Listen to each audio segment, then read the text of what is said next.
And welcome into the Thursday edition. Robby and Rexrode, 102.5 The Game. Robbie Stanley, Joe Rexrode, Ian Safar here with you on this Thursday morning. We are presented by Green Ventures Landscaping for homes and businesses that want to stand out, not blend in. Visit greenventureslandscaping.com. We are live from our Busy Bee Plumbing, Heating, and Air Conditioning Game Nashville studios, home of the $99 yearly Beehive membership where the buzz is always about great service. The Predators are back in action today. It is the final game for the Predators today before the NHL trading deadline, and there are more trades that have been made, and we will get into all those throughout the show today. Taking your thoughts in the meantime, 615-737-1025, our phone number, 615-737-1025 is our phone number. We got a lot going on the program today. Charles Robinson from Yahoo Sports will be with us at 8 o'clock. We'll have the best and worst things in sports coming up later this hour at 6:45. All that is ahead. Joe Rexrode, good morning. Happy Thursday to you. What's going on? Not very much at all. How's everybody doing? Doing good. Everybody's doing good. One more day before the NHL trading deadline. Ian, how we doing? Have you been traded? Are you still here? I'm still here. Not moved yet. I do not have a no move clause though, so I guess I should probably be careful about that. But I'm still here. A little bit bummed. They took away Charmed on Thursday. What? It used to be just Friday. But now I have to go 2 days without Charmed on one of the televisions in here. And that's kind of messing up the groove a little bit. I'll be honest with you. In place of what? What's in place of it? FBI. Oh. We need another one of those crime. Haven't they had FBI, CIA, CSI, CIS, 50,000 shows of those? Law and Order. A lot of the stuff that goes on out there. Yeah, I didn't even know there was such thing as just called a show called FBI. It's ridiculous. I didn't either. Yeah. But that's too bad. That's malpractice. Other than that, doing pretty good. EMT? Yeah, doing pretty good. So nice and warm out there today. Oh yeah, it's gonna be a nice day. It's gonna be a nice weekend coming up here. Looking forward to that. Joe, apparently the every other offseason or so, the Kansas City Chiefs are just gonna start trading all the corners that they have. If you got a really good corner, if you're Kansas City, you just trade them. And we saw that here. Worked out well for the Chiefs, not so much for the Titans when they traded L'Jarius Sneed. And now they're at it again. They've traded Trent McDuffie to the LA Rams for a draft package that includes the 29th overall pick.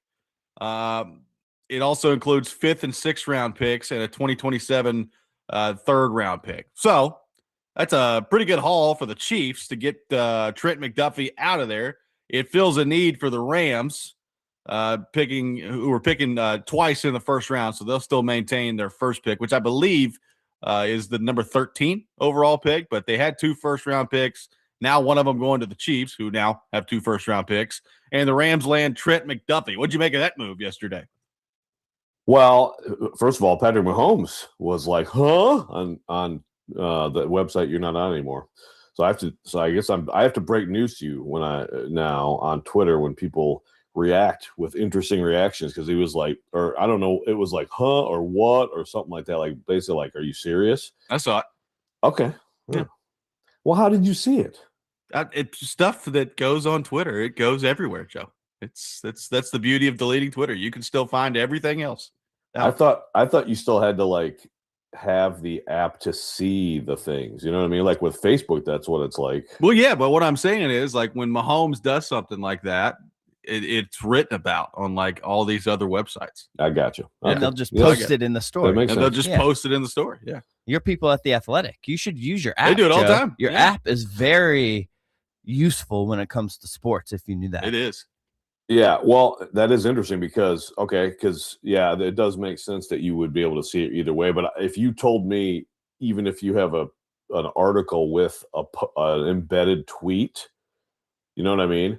Yeah. Then it's like, okay, so you can see that without Twitter. Okay, good enough. Yeah. So anyway, Patrick Mahomes clearly didn't like it. If this is one of those things where it's like, is one of these teams going for it and one of these teams not? Yeah, and obviously we're going to make the L'Jarius Sneed comparison. Of course, the difference is I don't know of any serious health things that are a concern with McDuffie. Nope. I mean, it's a rich. It's the Rams gave up quite a bit there, but at the same time, everybody's sitting there projecting them to take 2 corners in the first round. It's like, well, how about you go ahead and lock one up? Is good. And then maybe they take another corner, or who knows what they do with the other pick. But Makai Lemon. Yeah, well, yeah. So go ahead and 17-0. There you go.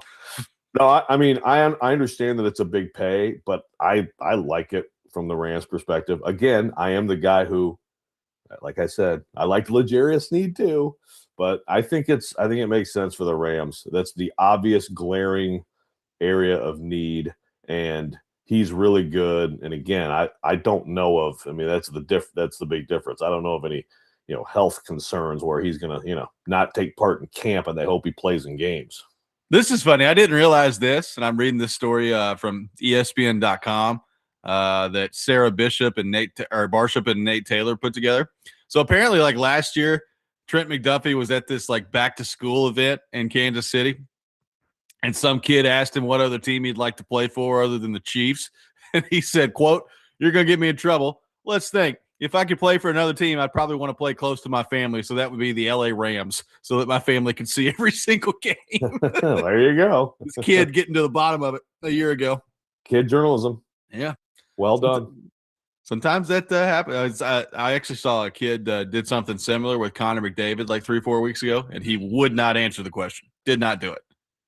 Yeah, I bet you he's a real joy when he visits school. Whatever. Grunting. Looking around all these kids and like, "Are you Mark Spector's kid? What's going on out here? How many journalists kid we got in here?" But shout out to the kid from Kansas City for getting to the bottom of this, apparently a few months early. So, impressive. I mean, look, if you're the Rams, it's a heavy price to pay, yes. But, I mean, look, if I'm a Rams fan, I'm like, okay, well, I've got Matthew Stafford. Who knows how much longer he wants to play. You got Devontae Adams, who, is still a great player, but how much longer is he going to be a great player? Like, right now, it makes a lot of sense for the Rams to push their chips to the table and go all in. I mean, it just does. So, I mean, we'll see, there's always the concern, Joe, of, Trent McDuffie. If he's an all-pro cornerback, why in the world would Kansas City trade him? So that's a fair question to ask. But from the Rams standpoint, I think it makes a lot of sense to go all in and take a shot here. Yeah, and so now so what do the Chiefs do with this? First of all, again, it's like, they have fewer and fewer great players who are in their primes. Yeah. And so it's like, man, already getting older. The defense wasn't as good last year either. Now you weaken the defense. You wonder what like you said, you have to ask the question about, okay, what's up with McDuffie? Why would you be willing to move on from him? But then also so what's the plan now? Like, what's the Chiefs?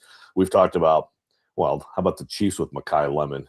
There's all these teams that I think of with Makai Lemon, and it's like, oh man, that could be scary. But you wonder how this extra pick plays into their plans, and like, are they going to use both picks now to try to move way up? Because there's someone in particular that they absolutely love. They love David Bailey. They love Arvell Reese. So they're going to make an attempt now with 2 first-round picks as ammo to get way in the upper reaches of the draft. Yeah, that's going to be – I mean, they're picking at 9 and 29 right now in the first round. So definitely some ammo there to move if they want to. And then, if you stay put, I mean, you're still talking about a top 10 pick and then a first-round pick later on. So it's a good spot for Kansas City to be in terms of adding a couple of players to their roster who are young that should be super talented. But that is kind of the first thing I thought of, Joe, of, all right, now Kansas City's got 2 first-round picks. Could they weaponize that and move up in the draft? I mean, look, I'm looking for scenarios out there for the Titans to be able to trade back down from. It doesn't have to be 4 if Kansas City's going to move up in the draft, but if somebody catches their eye, they now have ammunition to do that, and the Titans could be in a spot where maybe Kansas City does love David Bailey, or maybe they do love Carnell Tate or whoever it is, where they feel like they got to move up and go get them. That part of it is going to be pretty interesting. And by the way, like, that's the luxury for a team like the Rams who had 2 first-round picks. Like, you're more willing to deal this pick at number 29 when you know you've already got another one sitting there at 13. So like I just think it makes a whole lot of sense from the Rams standpoint, and now Kansas City, you can maneuver in the draft if you really want to. So if you're the Titans, how does it sound to move down from 4 to 9, and then you also pick up 29 in a draft that has limited great players, as everybody's saying? I mean, frankly, I would probably sign up for that right now, but that I think there's also assumption like could you trade down to 9 and could I don't know, is Jeremiah Love still there at number 9? Is Caleb Downs still there at number 9? A lot of people think Caleb Downs may be there at number 9 now when you factor in the position that he plays and apparently some mysterious knee injury that they've discovered with him. So that part of it is interesting. But, I would probably sign up for that. But the question you got to ask yourself if you're the Titans is David Bailey or I don't know, Carnell Tate or Sonny Styles or Jeremiah Love. Like, are they that good where at number 4, if you move off of them, you're risking losing the player that you really, really want? Exactly. Yeah. Is that clear? Is whoever it is, and again, you don't know for sure. You don't know for sure what's going to happen in front of you, but is that player or those 2, maybe 3 players, are they so much better? Do you have them rated so much higher than once you get to that post? Because I think that's almost like the cutoff is like 8 players or so, that everybody agrees on that you're just going to end up getting 2 like pretty good players, right? And sacrificing a great player that no one knows, but that's your evaluation. If your evaluation is great, and then most of the first round is just like pretty good players or good players, then maybe you don't move. We are off and running on Robby and Rexrode. That's where we're starting today. Big move by LA and Kansas City yesterday. There was a couple other moves made in the NFL that I think are pretty intriguing that also could affect the Titans that we will get into coming up next. Taking your thoughts at 615-737-1025. We will get into the Predators and the NHL trade deadline later in the program as well. All that coming up. Robby and Rexrode, 1025 The Game.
Well, not really a surprise, in my opinion. The writing was a little bit on the wall during that playoff run for the Patriots on the way to the Super Bowl. Only 14 catches for 110 yards in 4 playoff games. That's not a true number one receiver. Drake May, when he needed to play, he was looking elsewhere. Look, I do think Diggs has some more tread on those tires, but it's going to be his 4th team in 4 years. And the Patriots now desperately need a true number one receiver. That was the one thing through Drake May's almost MVP season. I thought he did a really good job, but at times when they're playing press man to man across the board, he needed a play to be had, and it's not there. And then literally the first reaction I thought was like, hello, Alec Pierce. Hello, AJ Brown. One of these guys, come on down. That's Chase Daniel on ESPN yesterday discussing Stefon Diggs being released by the New England Patriots. Welcome back in, Robby and Rexrode, 102.5 The Game. Raise a glass with Tennessee Brew Works, proud partner and official craft beer of the football offseason coverage here on ESPN 102.5 The Game.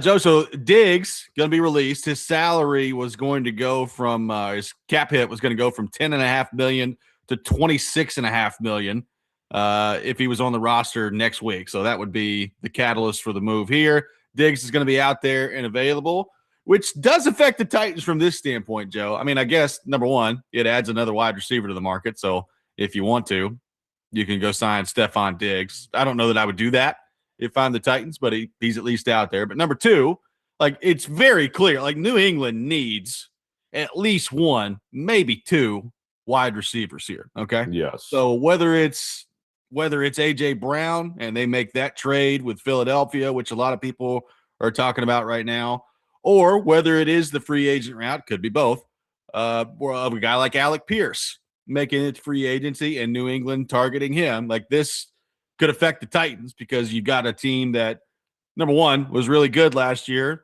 made it to the Super Bowl, has a quarterback that I think a lot of people around the league feel really good about, and there's a glaring need at wide receiver, which the Titans also have here. So obviously I would expect the Patriots to be active this offseason in the wide receiver market here.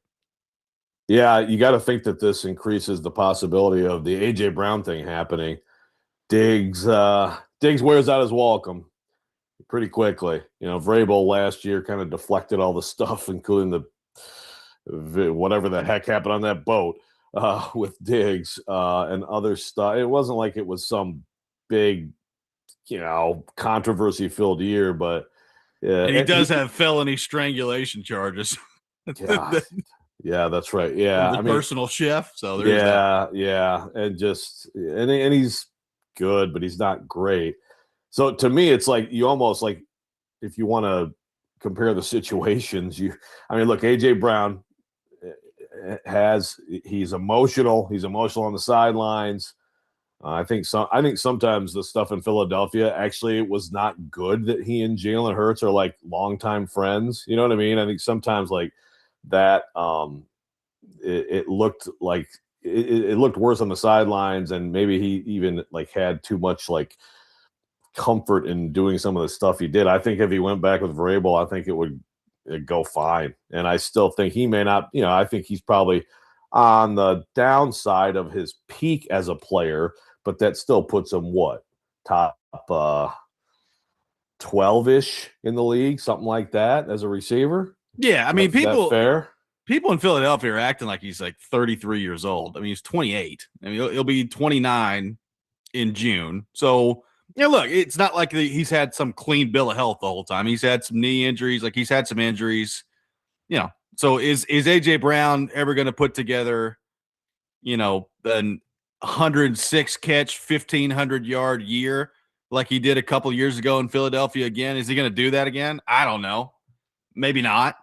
But, I mean, last year was the offense was a complete disaster, Joe, apparently to the point where they had a tough time getting anybody to take the offensive coordinator job on a roster that had that much talent. And his down year was 78 catches for 1,000 yards and 7 touchdowns. So, like, if that's his down year and that's not the sign of, him going the other way or anything, like if he gets to a better situation where they're throwing the ball around a little bit more, and I don't know what was wrong with Philadelphia's offense last year. It's still amazing to me with that collection of talent that they couldn't figure it out on the offensive side of the ball more than they did. But like if he goes and plays with Drake May, like am I going to be stunned next year if he's catching, 88 balls for 1,300 yards and 9 touchdowns again? No, I'm not. No. And then, although I think some of the rhetoric about Jalen Hurts is unfair, I could see how year 3 Drake May would be attractive to a receiver. Yeah. And I could see how that could work out pretty well in Josh McDaniels' offense. So I think it makes a lot of sense. And I think it could actually be really good for the Patriots and really bad for some AFC teams as well. So that just seems like now you have to – it almost seems like is this like the pre-move to that inevitable move? We'll see. On another quick one on the previous conversation, Robbie, I did want to throw this out from Trevor on the text line driven by WilsonCountyHoney.com. He says, what if T-Rex arms, I think he means Ruben Bain, slides and makes it to 9? Would that be a good spot to grab Bain if he makes it that far? 100% in my opinion, Trevor. And that's the thing. If you could get that done, I'd feel a lot better about dropping to 9, picking up 29 and giving the Chiefs 4. Maybe, as some people suggest, maybe it is love. Maybe it's love that the Chiefs want and they feel like they need to, come way up to get them. I don't know, but I'm more and more through all the conversation about Bain. I'm in on him. I'm not even mad if they take him at 4. I just think that especially just I like the person. I just really liked his interview too, and he just kind of has a DGAF kind of vibe about him, and it's a good DGAF, and I think I just think he's gonna be an ass kicker. Line him up wherever you want, and maybe ends up more of an interior player in this league. But there's guys like that too who are quick interior guys who are a real problem. I just think he's a hell of a football player. So yes, resounding yes for me, Trevor. We're back into the Aaron Rodgers mess again too. He got on McAfee yesterday, and there's no decision yet. So he's just going to continue to. This is like an annual offseason tradition. I think he opened it by saying, "I just want to say that anybody on here is expecting me to make some big decision. Just turn it off now. Just go ahead and leave." It's like I don't think anybody really ever expected you to make a decision in a timely manner. But apparently we're doing this again where we're going to go through an entire offseason of Aaron Rodgers trying to decide whether or not he wants to play football. Yeah, great. I'm glad McAfee is giving him airtime to waste time for everyone. That's exciting. I mean, it used to be like a big deal when Aaron Rodgers would be on McAfee, right? All the stuff. And now it's just like, oh, really? Oh. You could have had so many other guests. So essentially, he has a year left on his Pittsburgh deal, right? Yeah. Yeah. So, I mean, that's a really interesting situation. Like if you're Steelers fan, first of all, Steelers fans are still mad that Mike McCarthy is their coach. But if you're a Steelers fan, do you want him or not? I don't. I mean, you'd have to. I guess the answer to that would be like present to me what the other option is, because is it Malik Willis? Is it drafting Ty Simpson at number 21 overall, which they may do anyway, even if Rodgers comes back? I don't know. But exactly. Yeah. I would say present to me what the other option is, and I'll let you know. I mean, he did lead them to the playoffs, so there is that. But, to me, 42-year-old Aaron Rodgers coming back next year, the ceiling is probably exactly what he just did, which is leading them to the playoffs and getting beat in the first round again. Yeah, he looks his age now. And, Brady didn't as much, but Rodgers does. So and I'm with you. I think the Simpson thing, by the way, speaking of Simpson and the Rams, I've seen some speculation to that effect, which, it's like on the one hand, if I'm a Rams fan and we're this close to winning it, it's like, man, is there not someone at another corner or, another receiver, whatever, is there not someone who we could get right now that helps immediately because we are this close we are one of the top teams. Yeah. But on the other hand, that is kind of, if they love him and then you get a year of apprenticeship under Matthew Stafford, that doesn't sound too bad. It doesn't sound too bad. It'd be hard for me to do that right now based on where their roster is. Like you telling me you could add one more player that's premium talent to go add to that mix. Plus with the way quarterback is nowadays, like it's more conceivable to go find a quarterback on the open market at some point than it ever has been before in the NFL. Like it'd be a tough sell for me to do that if I'm the Rams. Yeah. Yeah, they kind of tried to not like that high, but they tried to do the sort of, the young guys, give them a shot with Stetson Bennett. Didn't work out. Yeah, it's just the unknown commodity aspect of that. I think I'm going to get another good football player to help my team get over the top. 615-737-1025, our phone number. Danny White, Tennessee athletic director, making some comments that have made waves across Vol Twitter. We'll get into that coming up. This is Robby and Rexrode 1025 The Game.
Right Time HVAC and Cromwell Media teaming up to bring comfort back to your home. Is your heating system struggling or completely out of commission following the winter storms? If so, nominate yourself for the Right Time Home Rescue and tell us your story. Enter today at thegamenashville.com/HVAC, and you can win a new HVAC system installed by Right Time HVAC. Right Time HVAC, locally owned and operated. There's never a wrong time to call Right Time. We'll have the best and worst things in sports coming up here at 6:45. We'll go ahead and take yours on our text line driven by WilsonCountyHyundai.com.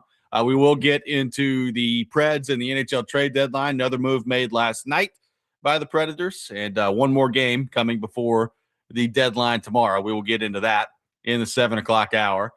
Joe, Danny White, Tennessee athletic director, causing a buzz yesterday. He went on WNML in Knoxville, and obviously the Kim Caldwell situation came up. It's been a disappointing season for Kim Caldwell and the Lady Vols basketball program in her second season as coach. Here was the quote, Joe, from his interview on WNML. I think she's doing a great job. I'm as confident in her as I was the day I hired her, more confident just getting the chance to work closely with her and see how talented she is as a basketball mind, as a leader. And Joe, White went on to talk about, how competitive women's basketball is and that the season's not met anyone's expectations, most importantly hers, but the confidence level is still high. And he didn't think that this was going to be a quick fix. And it takes time to get it right and get it to where they want this basketball program to be. So a lot of reaction to that from Tennessee fans. Joe, what did you make of Danny White's comments on the Kim Caldwell front? Well, most of them are fine. It's an AD supporting a coach. Sometimes it's like, the dreaded public show of support from the AD, but it's year 2. So like, right. It's a little different than like year 5 of a coach. It's like, yeah, we still support Coach Jenkins. Pretty emphatic in that sport. That's all fine. I don't have a problem with, I think she's doing a great job. I don't have a problem with, I work closely with him. He does. He sees things that people don't see. We knew this was going to take time. Like you can't, I don't think you can do that anymore as an AD in college sports. I really don't. Like, again, I'm not saying everyone should just expect everyone should be Signetti, snap your fingers, but look around football, look around women's basketball, look around men's basketball, baseball, whatever you want. Like nothing has to take time, but especially this program. I mean, this program, and again, I'm not saying Kim Caldwell needed to get to the Final Four in year 2, but we knew this was going to take time. We're talking about a program that even in this down period, like 3 of the last 4 Sweet 16s, Tennessee has been part of that.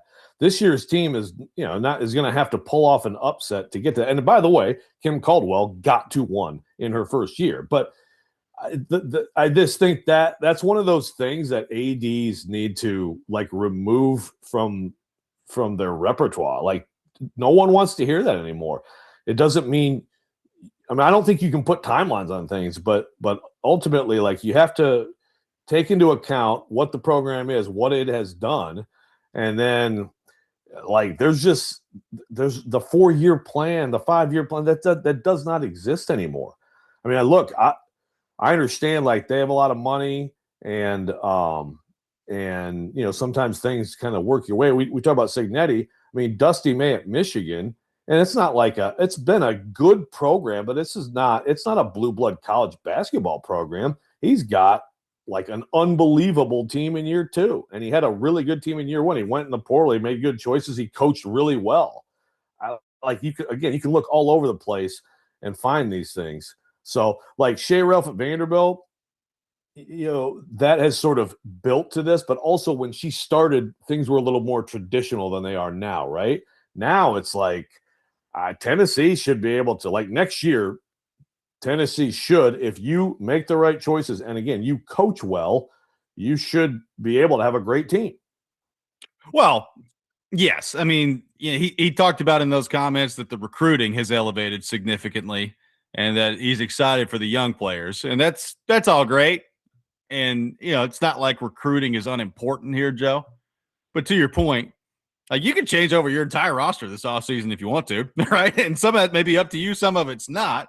But I just don't think that, from a fan base. And look, I understand that Tennessee's fan base at times it looked crazy, right? Like they were all over Kim Caldwell. Maybe The first game she lost this year, and like tying it into the Tony Vitello stuff, and we've talked about that here on the show. So like I think some of the ire that she's dealing with right now from the fan base, particularly early on, was for stupid reasons. Now, as the season's gone on and it's gotten as bad as it's gotten, I understand it more.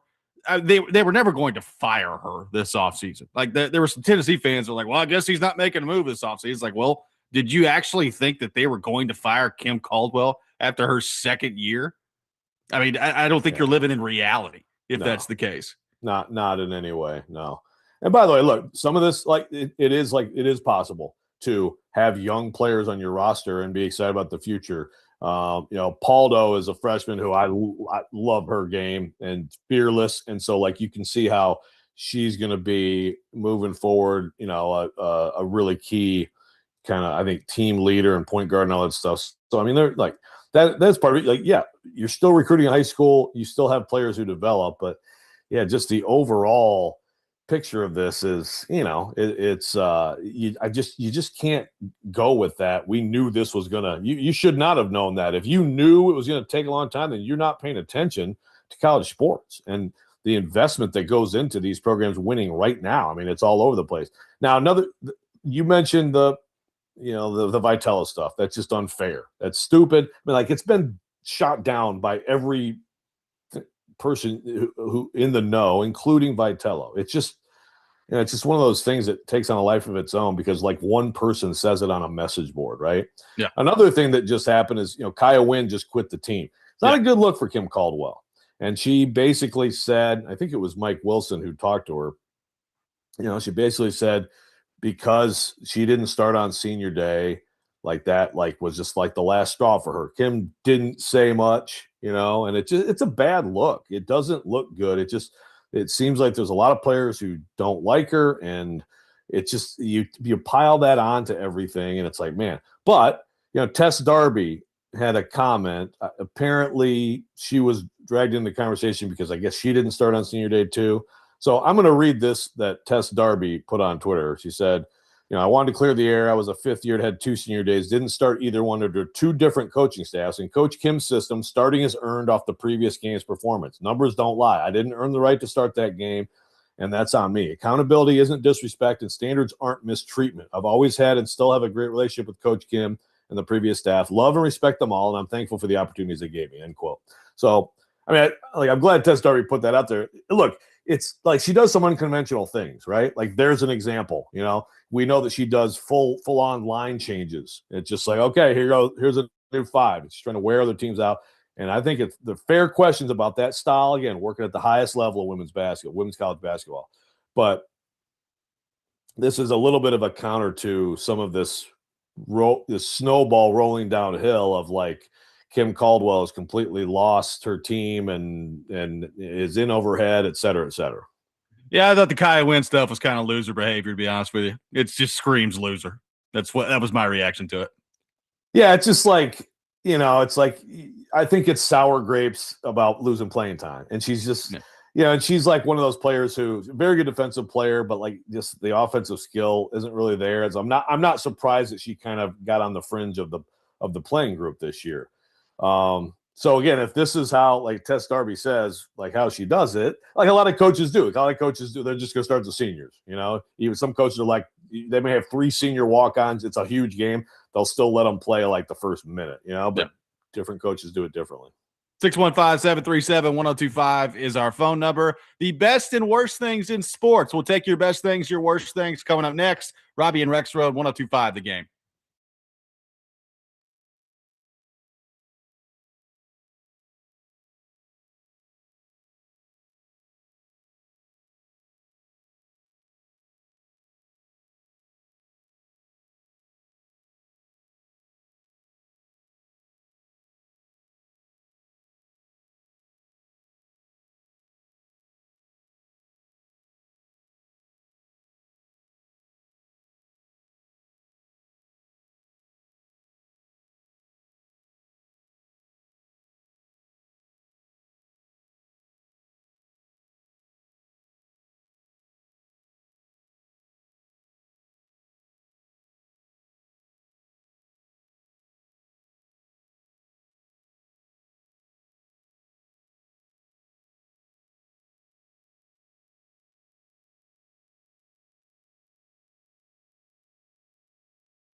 The best and worst of the sports week. Now on Robby and Rexrode. On ESPN. 102.5 The Game and the Game Nashville app.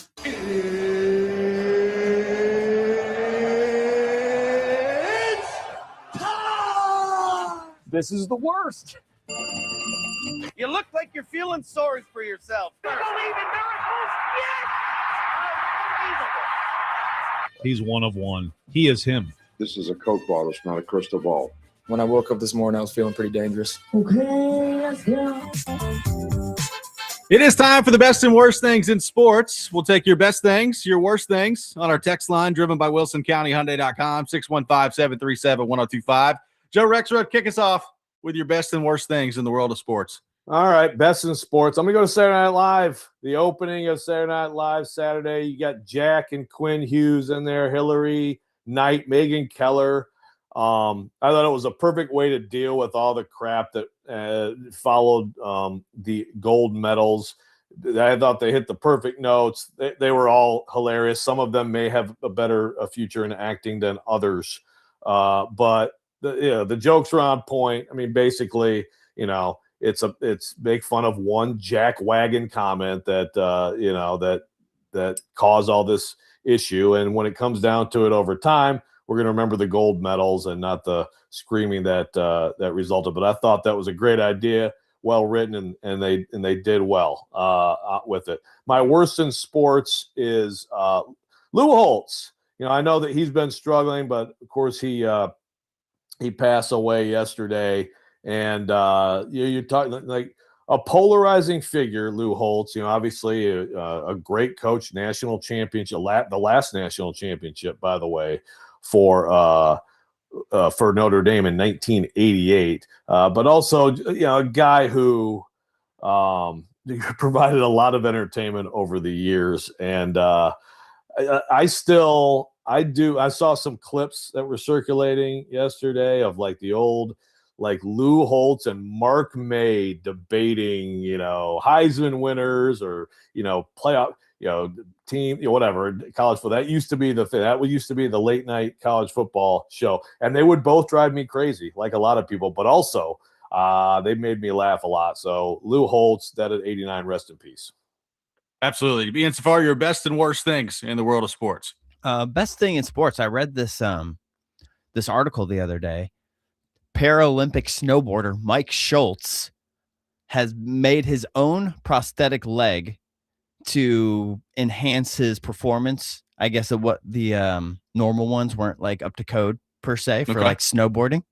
So he's made his own prosthetic leg with no really experience, has mastered it, and now the whole U.S. Paralympic snowboarding team will be wearing them. That's cool. That's amazing. Yeah, I get excited when I successfully change a wiper blade. So the fact that other people can actually do things like that is amazing. And he's, working with other companies and they're trying to, perfect it per se, use it a little bit more than just snowboarding. I thought that was pretty cool. That's awesome. Yeah. I don't know. I think I saw that on your website somewhere, Joe. And you know who is the worst? Way to go, Joe. You know who's the worst? Aaron Rodgers. We're doing it again. And I'll just leave it at that. We're doing it again. We cannot go another offseason talking about him like it matters. So the worst. He's the worst. He's a consistent winner of this category. He does. My best thing in sports, I'll give a combo, Joe. Michaela Blake's, Aubrey Galvin. They're just fun to watch, man. And I'm looking forward to tournament time coming up when the NCAA tournament comes around. I'm very fascinated to see how deep they're going to go here, but not only this year, but for the next couple of years potentially. I mean that's going to be probably maybe the most dynamic duo to watch, certainly in the SEC, maybe in the country. And look, I understand like Blake's is the main part of it. Like she probably should win National Player of the Year. If she doesn't this year, she's going to at some point. But it's the best backcourt in the SEC, and it's a lot of fun to watch. So my best in sports, Michaela Blake's, Aubrey Galvin. Matter of fact, I'm just now seeing William on the text line has said that as well. So a couple of votes for Michaela Blake's and Aubrey Galvin as the best thing in sports. My worst thing in sports, Joe, the Hall of Fame game was announced yesterday, which is already horrible. I mean, it's just completely horrific football, and it's an extra preseason game, so nobody of any substance ever plays in the game anyway.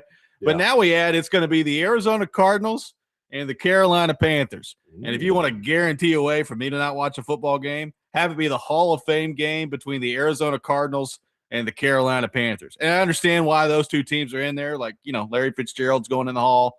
Luke Kuechly's going in the Hall. So I get it. I understand why those two teams are playing. But, I mean, I don't know that you could pay me to watch the Arizona Cardinals and the Carolina Panthers play the Hall of Fame game coming up on in Canton, Ohio later this year. Even though it's the first NFL game we'll have since the Super Bowl, Joe. It sounds especially unattractive. It does. Yeah. And that game is I mean, again, I remember like it used to be kind of exciting when the Hall of Fame game, and there'd be a few series of starters. Like it was okay. Like you get a little taste of football. Now, there will be no one to consequence. I guess the question will be like, well, we don't even know who Arizona's starting quarterback will be. Like, are the backup quarterbacks interesting, for either team? Because we're going to get a lot of that. I mean, is it still going to be the Red Rifle over there for the Panthers? That's boring. Oof. It's a tough one. Tough sell. Well, there have been some teams that have not even started their backup in these games. Like they've just gone straight to third string. And it's like, oh, great. This is awesome. Third string, and then the camp QB gets the second half. Yeah, wonderful. I mean, I do think the Titans probably have the greatest moment in the history of the Hall of Fame game was the fake punt. And maybe it was one of the greatest fake punts ever run. The punter put the ball behind his back and just took off. I don't even remember the dude's name, but it was awesome. So the Titans will always have that. That wasn't Hendrick? No. Okay, yeah. David, Arkansas, this is a great best. Arkansas announced last night they're going to build a statue of Nolan Richardson in front of Bud Walton Arena. Long overdue, no doubt. The great Nolan Richardson. Also, I saw Calipari's he promised that he will clean the bird poop off the statue. So there you go. That's good. That's good. Yeah. Matthew from Jolton says the best thing is the Preds selling and embracing the suck. The worst is Jerickson Profar for not being able to stay off performance enhancers. 162 game suspension for Mr. Profar. Not good. Yeah, that's a real bleep sandwich right about now, huh? Just the entire Congratulations, season. Braves fans. Craig says, as a Notre Dame fan, the worst is Lou Holtz passing away. The best is getting to hear all the Lou Holtz stories from people since his passing. Yeah, there's definitely been some good ones. And even not too long ago, that fantastic feud with Ryan Day, man. Fantastic. Oh, my goodness. That was wonderful stuff. Cam says, best thing, my confidence that the Titans will make a game-changing pick or trade has never been higher, and the Preds are getting value out of their UFAs. The worst, the Predators need to trade Ryan O'Reilly. This is from Cam on the text line. Well, we're going to get into all that coming up next. We are a day away from the NHL trading deadline. The Predators play tonight, and more trades have happened. They traded another player last night. We will get into all that. Robby and Rexrode, 102.5 The Game.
Hour number 2, Robby and Rexrode, 102.5 The Game. Robbie Stanley, Joe Rexrode, Ian Safar here with you on this Thursday morning. We are presented by Green Ventures Landscaping, outdoor patios, landscaping design, lawn maintenance, and more. Visit greenventureslandscaping.com. Charles Robinson from Yahoo Sports will be with us at 8 o'clock for his weekly visit. We will get into all things NFL with him. So looking forward to that. We got the Rob Rant coming up later this hour. And Joe, we are now 1 day away from the trade deadline in the NHL. Tomorrow afternoon will be the trade deadline, and the moves are continuing to trickle in here around the National Hockey League. The Preds play tonight. One more game before the deadline. They're taking on Boston, and then that's it. They have some more decisions to make. Another trade made last night for the Nashville Predators, Nick Blankenburg going to the Colorado Avalanche. So far, Joe, you've seen McCarron, Cole Smith, Nick Blankenburg be traded. He gets a fifth-round pick in return for Blankenburg last night in the 2027 NHL draft. So McCarron fetches you a second. Cole Smith got you a third and a player. And now Blankenburg has got you a fifth-round pick in 2027. So some people upset about the return for Blankenburg. I mean, I didn't expect him to get a ton more. I do understand the argument of, like, if all you're going to get back for Blankenburg is a fifth-round pick, would it be better off to just sign him when he's not going to be that expensive? Which that's my argument. I would have loved to have seen. So, not that, I don't think that Nick Blankenburg, look, he's a great story. He's a great guy. And he's played really well for the Predators this year. I don't know that he's going to be a long-term part of your future, but if you're only going to get a fifth-round pick in return for him, I would have probably liked to see the Predators just try to sign him, because I don't think it would have cost them that much. Yeah, sometimes I feel like great stories, great guys play a role for you. Still might be worth keeping around as opposed to a fifth in the next draft, but it's part of the sell-off. So we have people in the text line, best in sports, the Preds selling off, and but some people, of course, have wanted to watch a playoff run, and that's now they've done away with that. But this one is one I'm just like, okay, sure, whatever. We still wait on the big one that needs to be coming here. Well, I think that's the question. What's coming in the next couple of days? I would be pretty surprised, Joe, if like Eric Halla doesn't get moved. I mean, and Kevin Weeks was putting that out there yesterday that a lot of people are checking in on Halla right now, but it is a big one coming. That's the real question. Like, is O'Reilly going to be moved? The Predators, when they put out their statement on Tuesday night after the Columbus game, said that they'd probably have a better update on O'Reilly's playing status today. Like, I wonder, injury is the first concern, right? Like, he took the butt end of the stick to the face on Tuesday. So, I have no idea. Like, is his eye swollen shut? If his eye's swollen shut, he probably can't be playing with one eyeball functioning out there. So that's the main thing. Like, is he all right? And number two, Joe, if he is okay, are you playing him tonight if you're the Predators, right? Like, it's because to me, Joe, that would probably in some ways kind of maybe signal what they're thinking here. Like, I don't know. It doesn't necessarily have to, but if O'Reilly's playing tonight, that would signal to me that maybe he's not getting moved. Maybe that's just me reading too much into it. I don't know, but I think it makes a lot of sense if you're going to try to move him to not play him tonight so he doesn't get hurt. It's asset management. Yeah. The thing is, because of the eye, if he doesn't play, that could be the excuse. You know what I mean? It's like, sure, yeah. Like if not for that, we would probably have a clear indication based on him in the lineup or not in the lineup. But he could be not in the lineup, and it's just because he's actually hurt. But I'm gonna try to figure that out this morning. Yeah, exactly. Do some investigating. I can't believe.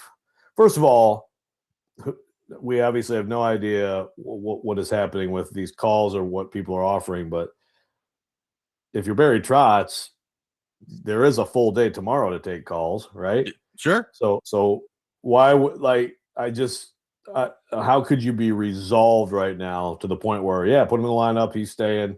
How could you be resolved without being open to the possibility someone calls you at lunch tomorrow and blows you away with by far the best deal yet, and you're like, you can't not do it.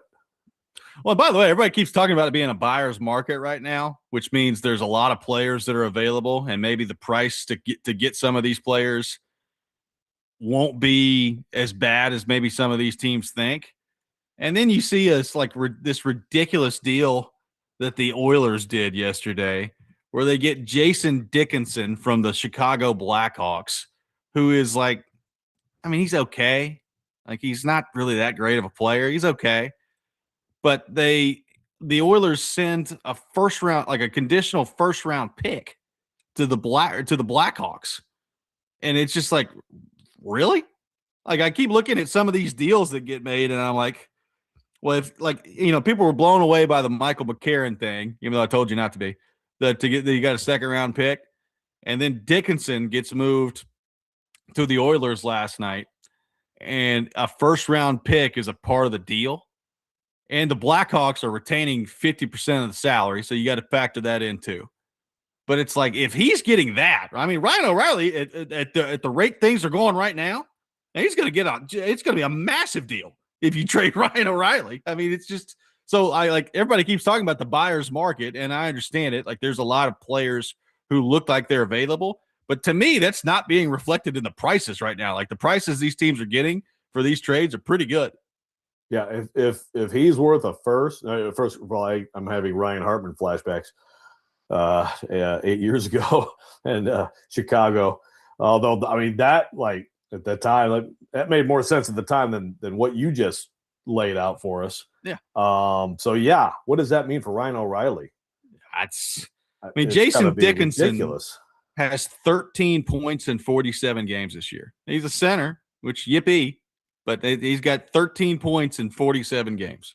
So again, not that that's everything. I said yesterday, Michael McCarron's more than the box score. I get all that, but good grief. I just thought that was a ridiculous price that they paid. Let's head to our phone line, driven by WilsonCountyHyundai.com.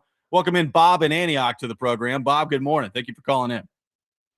Good morning, guys. I think we'd all agree that the best trade deadline move that the Predators have made when they were sellers was when they got Forsberg in exchange for Martin Erat.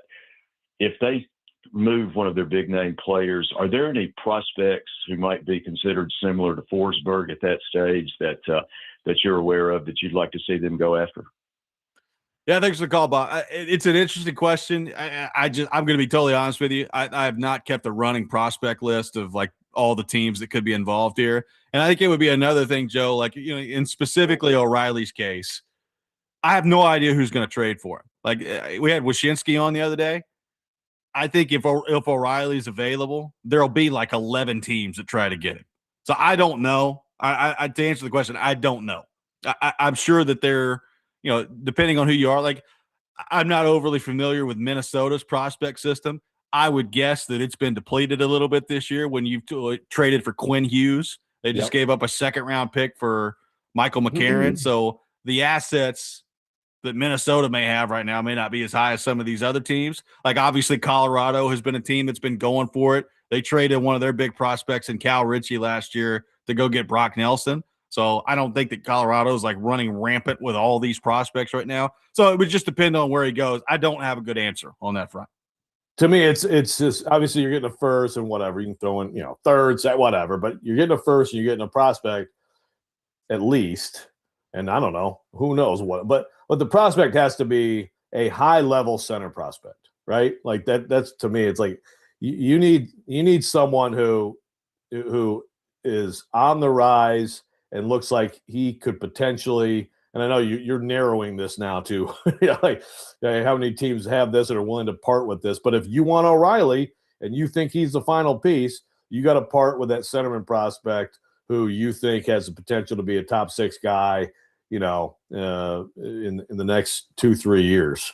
It's got to be that kind of a prospect. And then, I think it's worthwhile for sure because, like people are saying, well, someone's got to play center. And I understand that, but again, like if you can get a huge return and really help spark your rebuild, and now you have this prospect TBD and Brady Martin potentially down the middle coming up in the future, maybe it actually starts to look okay at that long suffering position. One texter says trade into Boston and finally get James Higgins. But I don't think Boston's going to do that, but that would be interesting to see if that's the way that could go. One texter asking, are we sure the Preds are sellers for a rebuild? The trades we've made so far seem like typical deadline moves. Just curious, haven't read about it that much. I mean, again, rebuild, they're never going to say that. Like, they're not, first off, like, I don't think they're going to like tear the whole thing down. They can't. Like, Saros' contract, I don't think is going anywhere. Forsberg and Yossi, I don't think are going anywhere. I mean, really right now, the big question is O'Reilly, and beyond O'Reilly, I would probably put number 2, Marchessault, and then number 3, I'd probably put Stamkos. And Stamkos is entirely up to him. Like, Stamkos to me is going to be, has he in the last couple of days with everything that's now going on changed his viewpoint on how he views kind of riding this thing out? And if I'm Stamkos, Joe, one of the things I want to know, and I probably had a conversation with this yesterday to Barry Trotz if I'm Stamkos. So are you going to trade O'Reilly? Because if you're going to trade O'Reilly, well, why don't you go ahead and just add me to the list? Would probably be the way I would approach it if I were him. But I don't want to speak for him.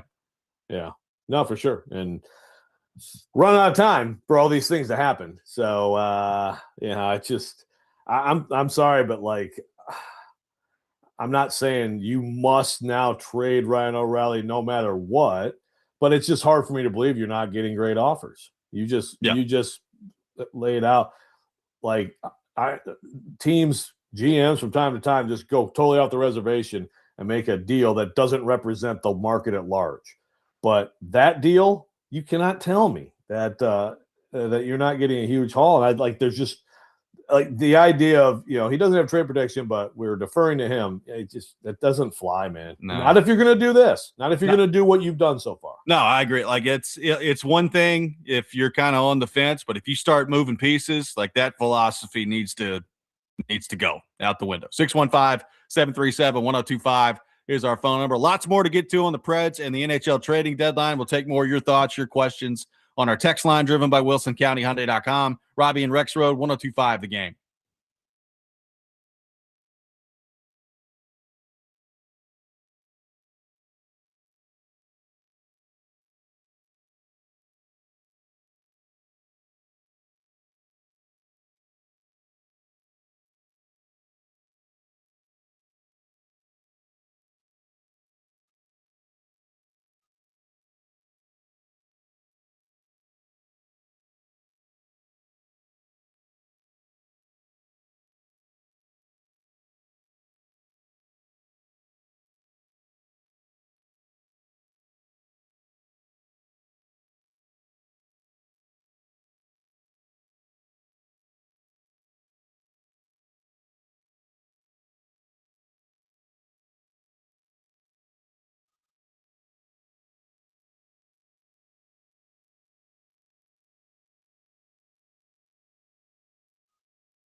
Robby and Rexrode, 1025 The Game.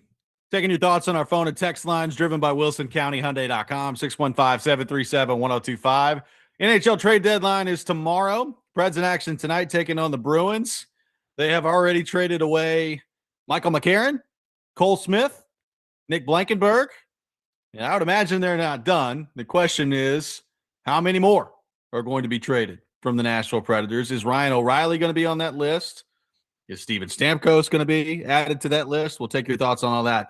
615-737-1025.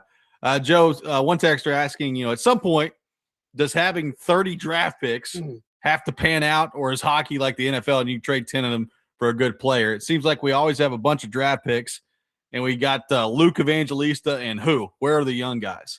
Well, that last part of it is going to be a big part of the answer here, right? Yeah. Like, where are the young guys? Now, again, I talked about this a little bit earlier in the week. They have a lot of guys that are not even in the American Hockey League yet that I think they're excited about, that very well could end up being good players. I mean, by the way, like they have Matt Wood, who I don't know how much we expected him to be on the NHL roster heading into the year, who has basically spent all year up here, and it's gone up and down with him. But like, there's nothing I've seen from Matt Wood this year that makes me like worried about him moving forward. Like, I think he's going to end up being a pretty good player. You can see it. Yeah, you can see it. So, like, it is worth mentioning that, right? Like, he has been on the team basically all season. But yeah, like, they're going to have to start to see more of these picks pop. The draft pick part of it, in some ways, Joe, the NHL draft is a bit like throwing darts from the standpoint of, like, once you get beyond the first, like the top half of the first round, it does turn into a little bit of a crapshoot. And a lot of that is because you're drafting these kids when they're 17 and 18 years old, and you just have no idea what that's going to look like by the time they turn around and be 23 or 24. Now, some teams clearly, Joe, are better at that than others. We always talk about Tampa, and, two of their best players, I mean, their best player for sure is Nikita Kucherov, and they found him, I believe it was like 59th overall, somewhere in the 58th overall, something like that, in the second round. Yep. Another one of their best players is Braden Point, who they found 79th overall in the third round. So you can find them, right? Like, and like I said, some teams are better than others at finding them. So it would be nice for the Predators. Obviously, they have to have Brady Martin work out. If they get another lottery pick this year, we'll see where the ping pong balls fall. But they need, if it's I don't know, if they're picking 8th or they're picking 9th or they're picking 10th or whatever it is this year, Joe, they need that pick to work out. But it'd also be great if, they could get a few second rounders, third rounders, fourth rounders to pop in a big way. Like, again, it's college hockey, so I don't know what this is going to translate into in a couple of years, but Riker Lee looks pretty darn good. Like, Riker Lee looks like he could be pretty electric. So I do think that there are several guys that are in their organization that have promising looking futures. The problem is, until they get to the NHL, I don't really care, right? Like, until they get to the NHL and prove that they could do it at the NHL level, that's what we're all waiting to see. I've seen plenty of people who look like they're going to be pretty promising and then get to the NHL and it just doesn't work. Yeah, and what's happened with the Preds, I think a lot is you draft someone, there's promise, but then it's kind of like the ceiling just isn't high enough at the NHL level, and you're essentially like you're just not coming through with top 6 guys. I mean, that's like, right? Like, so many of these guys have been like, yeah, and then they move on, or they stuck in Milwaukee too long, people got upset, but it's like that's just not good enough. I mean, other than Fiala, I think the Preds' best draft outcome at forward in modern times would be Arvidsson in the 4th, right? Yeah, I mean, that shows you, like, you can get good players at different times of the draft. It's good to have more, like you said, the dartboard philosophy. Also, you can use some of these picks in trades. Yes. If you ever get good. So, I mean, like, it's good to have that stuff. But yeah, like, again, with O'Reilly, to me, it's like you need to be hunting prospects right now. Yeah. In that situation. You're getting a first, it'll be a low first, okay? But you need to be hunting prospects and targeting specific people. You're like, that person in 2 years plays down the middle for us. Yeah. Well, and hopefully sooner than that. Like, it would be sure. great to get some players in that are close to being NHL ready. Let's head back to the phone line, driven by WilsonCountyHyundai.com. Welcome in Nate in Columbia to the program. Nate, good morning. Thank you for calling in. Morning, guys. With the playoffs basically non-existent for the Preds now, I mean, that's at least how we are seeing it.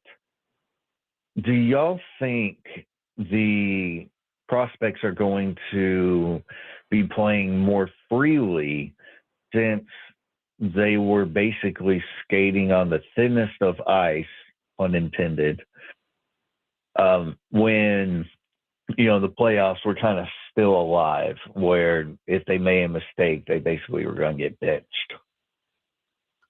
I mean, I don't know. I mean, I think a lot of that has to do with where are they playing in the lineup, right? Like, it's one thing to be playing 9 minutes a night on the fourth line. It's another thing to be playing, 16 minutes a night with Luke Evangelista and Steven Stamkos. Like, so what is that going to look like down the stretch? And who are those guys? Like, I mean, Reed Schaefer is probably coming back up. He's probably not going to be playing on the second line. Like, he's probably a fourth line player for the Predators. LaRue, like, it would be nice to see LaRue, who has been productive in Milwaukee. It would be nice to see him take some of that offensive production we've seen in the minors and apply it to the NHL. He's really not done that yet. Like, he's not been an effective offensive player in the NHL yet. And look, you can blame that on where he's been in the lineup if you want to. That's fine. Like, I've got some time for that argument, but they need to see that kind of start to blossom here. So, the other part of this, Joe, is, I mean, I guess you could view it as they're, freeing up the young guys a little bit, but there's also going to be another general manager coming in. And probably, I mean, I don't know this, but my guess is it's going to be a general manager from outside the organization that didn't draft any of these guys. And anytime that happens, I think you got to be, it raises your eyebrows a little bit if you're these guys of up. Now somebody else is in here making decisions that was not a part of bringing me in. And whether that's a coach, whether that's a player, I think that always puts people on edge a little bit. 100%. First of all, on the lineup thing, let's look at some of the guys that they've tried to force into spots high in the lineup. I mean, I just don't buy that. Like, I mean, the problem they've had is they don't have enough guys to fill these spots. And so if LaRue's, maybe he gets there, but I mean, he'll have opportunity. He's had some opportunity. He has to get better. Brian's text here says, this sounds like an organizational problem. If it consistently happens, where we see prospects coming into the Predators organization that simply aren't good enough, maybe it's the scouts in the organization that need to be changed. If I'm ownership interviewing these new GM candidates, like that is, that's a huge part of the conversation to me. Is what is the perception around the league of this organization, and what is your answer for why this organization has failed for decades to adequately evaluate, draft, and develop forwards? Yeah. And how does that get fixed? And if it's a massive overhaul, then it's a massive overhaul. But that to me is the fundamental question. Now that you are doing this and you're going outside, we think, and having this big moment of change in the organization, that's the fundamental question. Well, and some of the answer to that is going to be, well, you've never picked high enough on a consistent basis, but it's deeper than that. Like, that's part of it. I mean, sure. You're right. Not There's landing. some years where you would have taken the same guy if you had a chance that everybody else would have. But yes, it is deeper, of course. But it's deeper than that. So it's got to be, that's got to get figured out here. And look, like I said, maybe they've started to turn that. I mean, Matthew Wood can end up being a really good player. Riker Lee can be a good player. Maybe Igor Surin's a great player. Maybe Brady Martin's a great player. So maybe the tide is turning. I mean, the problem with that is we just don't know. Like, it's so hard to know with those guys right now. And in the meantime, like, this is one of the things that is interesting. We've got a question to this effect on the text line that we're going to get into coming up here in just a minute. We always talk about O'Reilly and Stamkos. What about like Forsberg and Yossi? Like how are they viewing all this? Because I mean, look, Yossi feels like a lifer. Like it doesn't feel like Yossi's going anywhere, and that's always. And I don't think they've ever for 1 second considered trading Roman Yossi. And I'm not suggesting that they're going to start now, but like again, like if I'm Philip Forsberg, I'm looking at this and I'm saying, you know what? Like I'm not getting any younger, and if we're not going to be like if they, especially like if they trade O'Reilly, and maybe this would be a conversation more for the offseason than it would be now. But I'd be looking at it and saying, like, all right, so what exactly is the plan here? Because I think from his perspective, Joe, you could look at it and say, maybe I would be better off somewhere else to maximize what's left of my career. And the Predators have made it clear, and I think it's the right move. And I think the next general manager should absolutely operate this way. Like the priority from the Predators has shifted from, hey, let's focus in on the core of Yossi, Forsberg, and a bunch of other guys who, by the way, aren't here anymore, and Saros. And now the focus is let's focus on the core of Brady Martin and Igor Surin and Tanner Molendijk and all these young guys, which is the right way to do it. Yep. But we just like nobody's ever considered trading Yossi or Forsberg. And I just wonder how they're going to view all this moving forward. We'll get into that coming up next. Taking your thoughts, 615-737-1025. Robby and Rexrode, 1025 The Game.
Welcome back in, Robby and Rexrode, 102.5 The Game. We'll have the Rob Rant coming up here in about 10 minutes. Yeah. Taking your thoughts on our phone and text lines driven by WilsonCountyHyundai.com. John, just throwing it out there. I mean, the deadline's tomorrow. And look, I don't expect the Yossi or Forsberg or anything like that conversation to happen anytime soon. I do think it's interesting if you're a new general manager. I'll take Yossi out of it because I think he's different.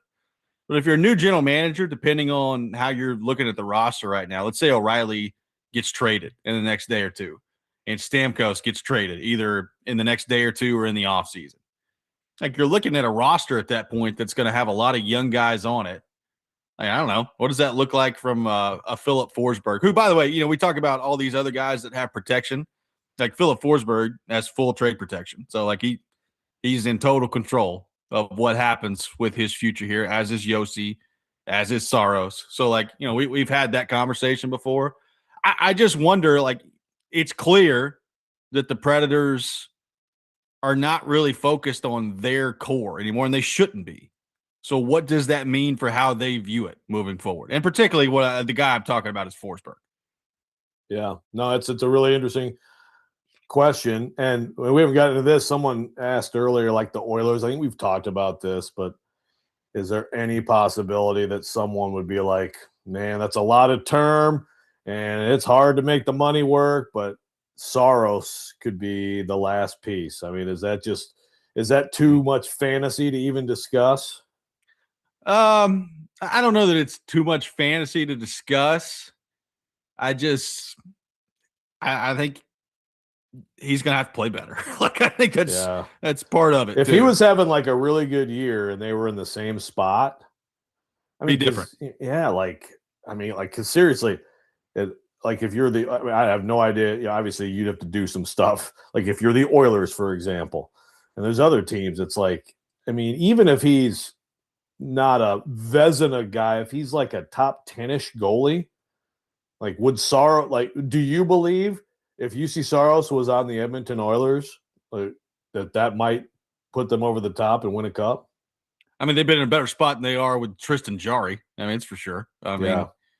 But the problem with they've already made their move. I guess they could do another one, but it just, I think not that his cap number is exorbitant, and it's as the cap continues to go up, it's not like UC Saros is going to have some super restrictive cap number.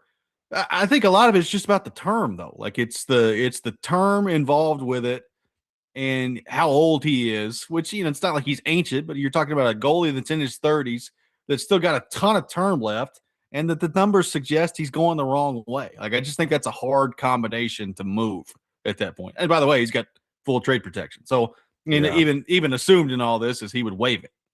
Right. Yeah. So it's maybe at some point in the future, a team in a very different spot from the Preds. If the Preds are going to go through, don't use the R word, don't use rebuild, but whatever, they're going to go through some tough times here.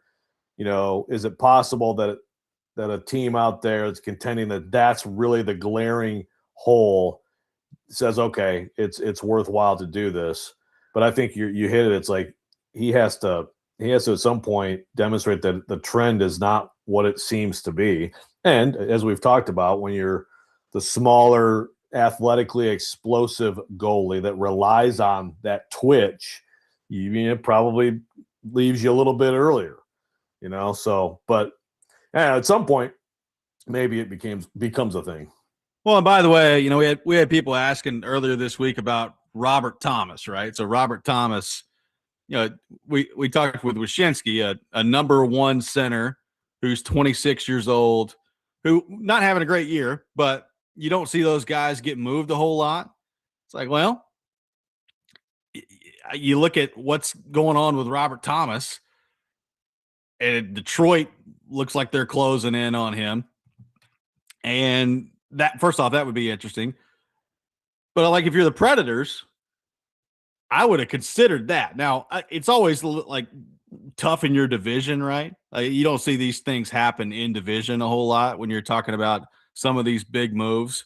Even going back to big moves, I'll always remember the day Shea Weber got traded. Shea Weber gets traded. it was Montreal and Nashville, who never see each other, right? That same day, Taylor Hall got traded to the Devils from the Oilers. I mean, two completely different conferences. Yep. So it doesn't always work out that way. But like, even Rantanen got traded from the Avalanche, and he ended up on the Stars. Well, stopped in between there was Carolina. He went to Carolina.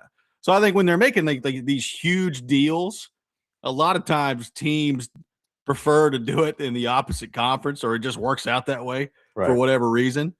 I'm interested to see here how the Thomas situation breaks down. Like at one point, I thought yesterday that somebody said he was going to Detroit, and I guess that hasn't officially happened yet. So I don't know.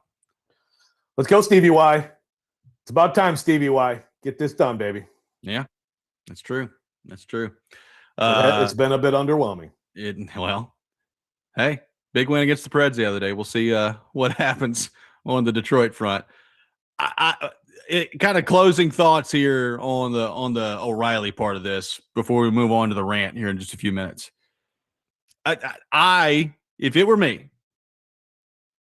eye injury aside, and we'll see what that looks like. Let's assume for the sake of this discussion that O'Reilly's healthy enough to play tonight.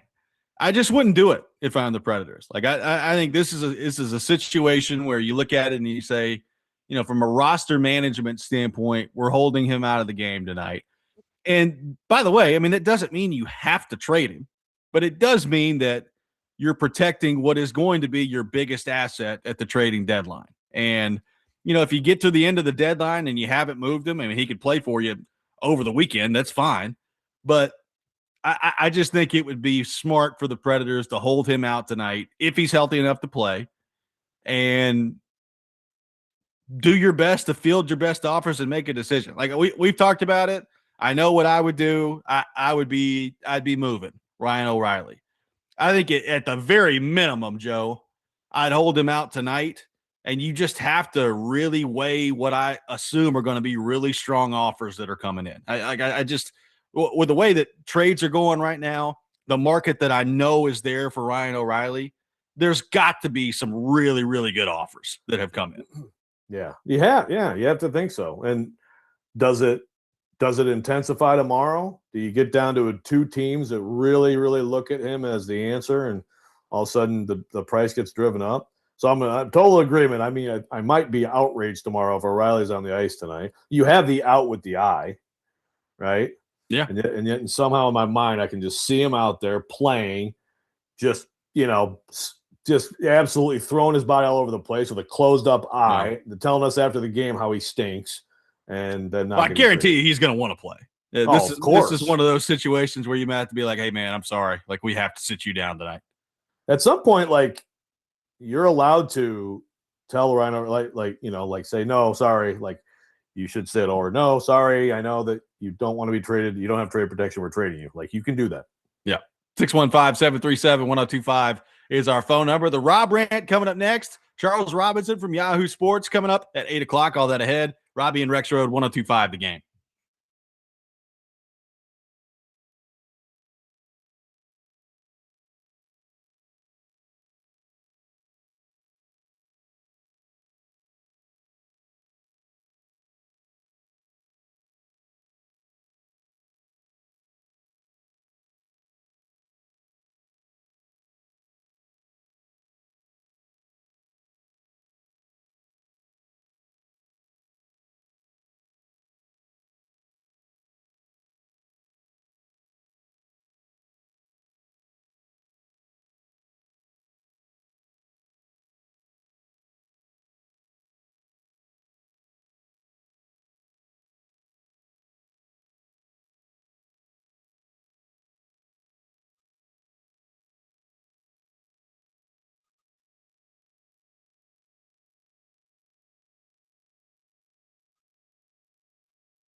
Don't make me angry. Sometimes you have to tell someone to pound sand. You wouldn't like me when I'm angry. This is the Rob Rant. Now on Robby and Rexrode. I suck. I am the worst ever. Can you just try to be a little nicer? Rexrode, you said we were going to lose, you jerk. Yeah. She's completely dressed. She does not disrobe anywhere near me. Well, I don't get bring me in cold. Rice is a tremendous team, you know. There's nothing like Kentucky basketball. There's just nothing like it. Whatever.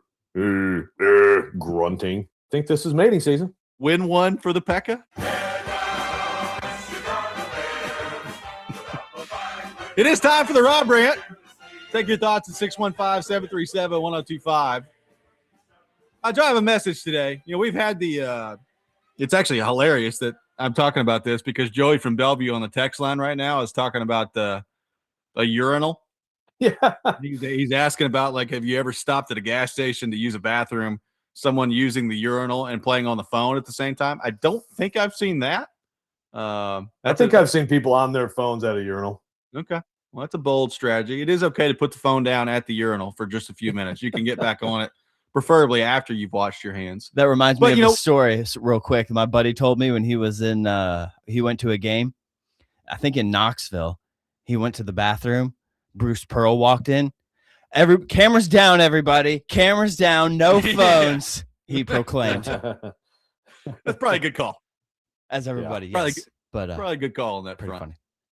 So, we've had the discussion about how, you're in the men's room. There's like 7 or 8 urinals in there. You're the only one in it. And then somebody walks up to the one right next to you. It's very odd. Like, don't do that. Just let's use appropriate spacing. The same rule applies to me in the parking lot. I'm on an impressive run right now, Joe, of being in places that have, a substantially sized parking lot, like pretty good sized parking lot with lots of spots open. And I pull in and, I'm not really somebody who's really ever cared all that much about pulling into the closest parking spot. What I look for most is like, where are there like the fewest amount of cars that's still, reasonably within walking distance? Yeah. So I'm on an impressive run right now of pulling into parking spots and then somebody immediately just pulling right next to me when there are probably 24 spots available somewhere else in the not too distant, walking vicinity of where we are. Like, I don't understand why people feel like they have to park right next to somebody all the time when they don't have to, because, inevitably, Joe, they park next to you and then you look at it and it's like, oh, well, they're like directly on the line and I can't even open my door without, doing some mind bend out here to try to get out of my car without hitting their car. And, every now and then you just like, you know what? I'm opening my door. I don't really care. Learn how to park. But I don't know what this obsession is with like having to park directly next to somebody all the time. I'm on a heck of a run with it right now. It drives me insane. Use the parking lot like you use a urinal. If you have to go right next to somebody, sometimes you got to do what you got to do. If you don't, space out a little bit. I would think this would be common sense, but apparently it's not, and it's driving me nuts. Yeah, I've had that before, and it's especially like when they pull up right next to you and it's like on your side, and it's like, oh, so now like immediately I was just about to get out of my car, you just pulled next to me, and now I have to like carefully slip out of my car like a jewel thief getting into a museum or something, There's that. Look, I will say, I do. This brings up a couple fights in my marriage, consistent fights. One is I do sometimes. Now I'm with you. Like if you can park isolated, do it. I'm all with that. I do sometimes not mind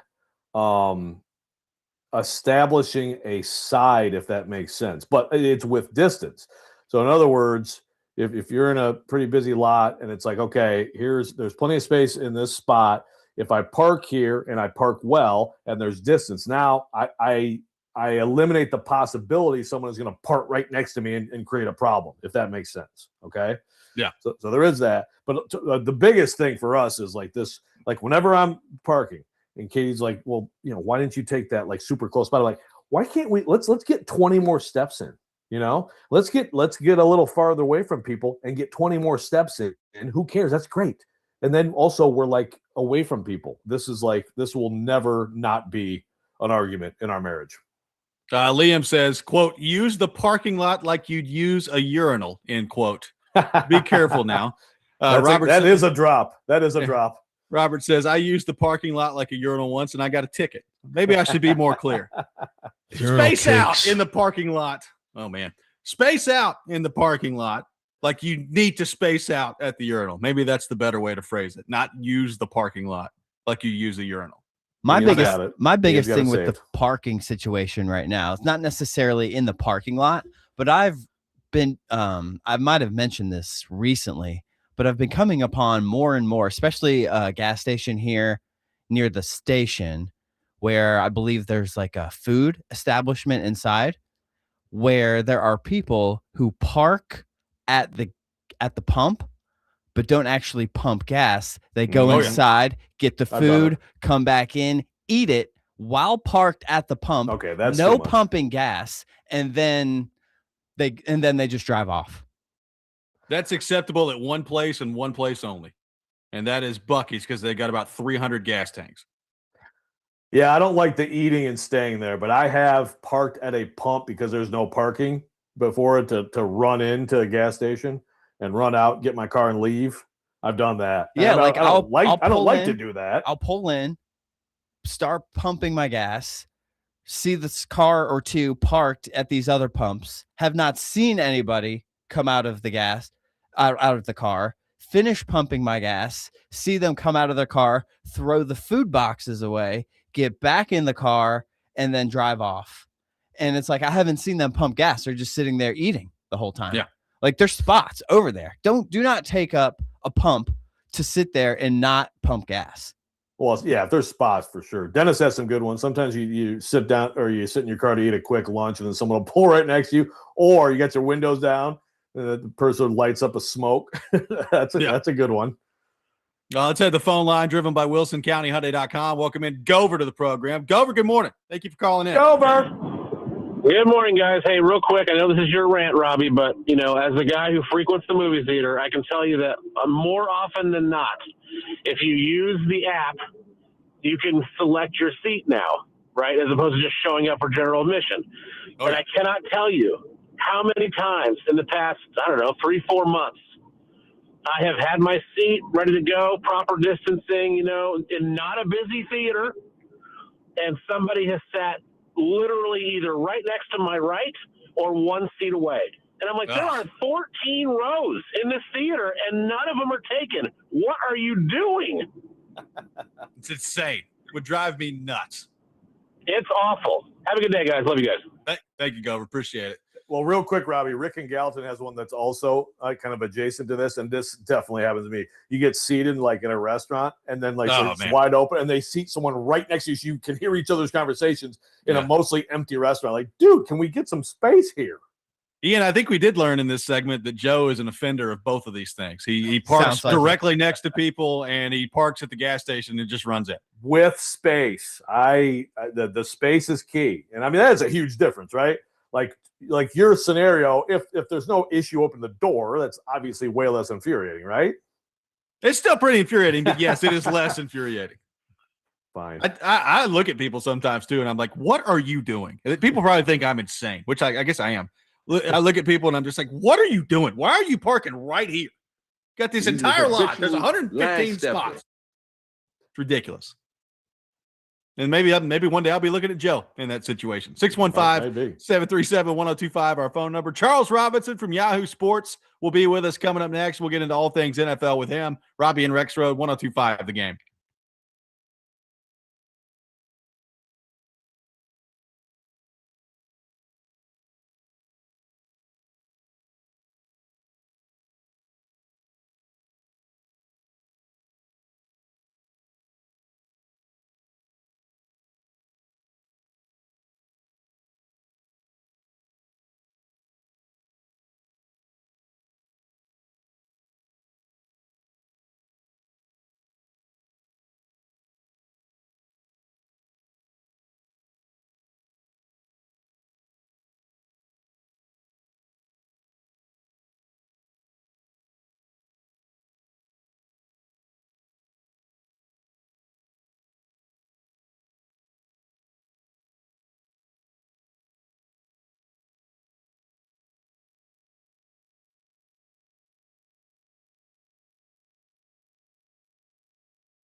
Robby and Rexrode, presented by Green Ventures Landscaping. Property managers, if you manage it, they maintain it. Visit greenventureslandscaping.com. Robby Stanley, Joe Rexrode, Ian Safar here with you on this Thursday morning. We head to our phone line, driven by WilsonCountyHyundai.com.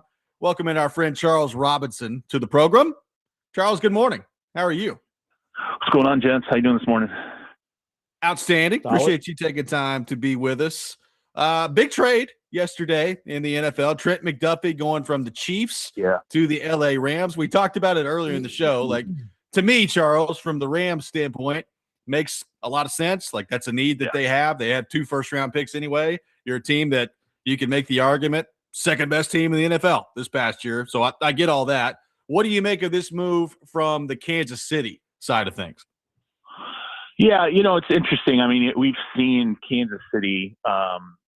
They have not been afraid, especially when they felt like they had to pay a player and it was going to potentially put them in a little bit of a bind. They have not been afraid to move off of L'Jarius Sneed, Tyreek Hill. I think they're staring at the roster right now and they're saying we're going to have to pay George Karlaftis. That's looking like it's going to end up being a pretty big number. Patrick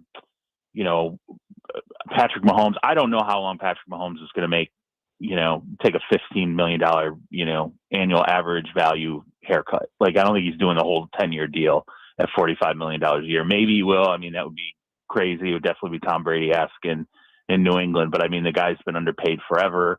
I don't know that necessarily lasts. So you can see the sense that it makes from a Kansas City standpoint because you recoup four draft picks. And when you kind of add up the quote-unquote draft value, it's, probably somewhere in like the 19th, 20th, 21st pick range in terms of the overall value of it. But remember, those are 4 rookie contracts, right? So it's like if you can get serviceable players and maybe get one hit out of those 4, which is asking a lot, you're bringing a lot of rookie contracts into the fold, which is very, very helpful for them. And, as you said with the Rams, I mean, you needed a Jackson Smith and Jigba kind of remedy because that guy's not going anywhere in the division. He plays inside outside versatility. I mean, that's the one thing that Trent can do inside outside. He has that versatility.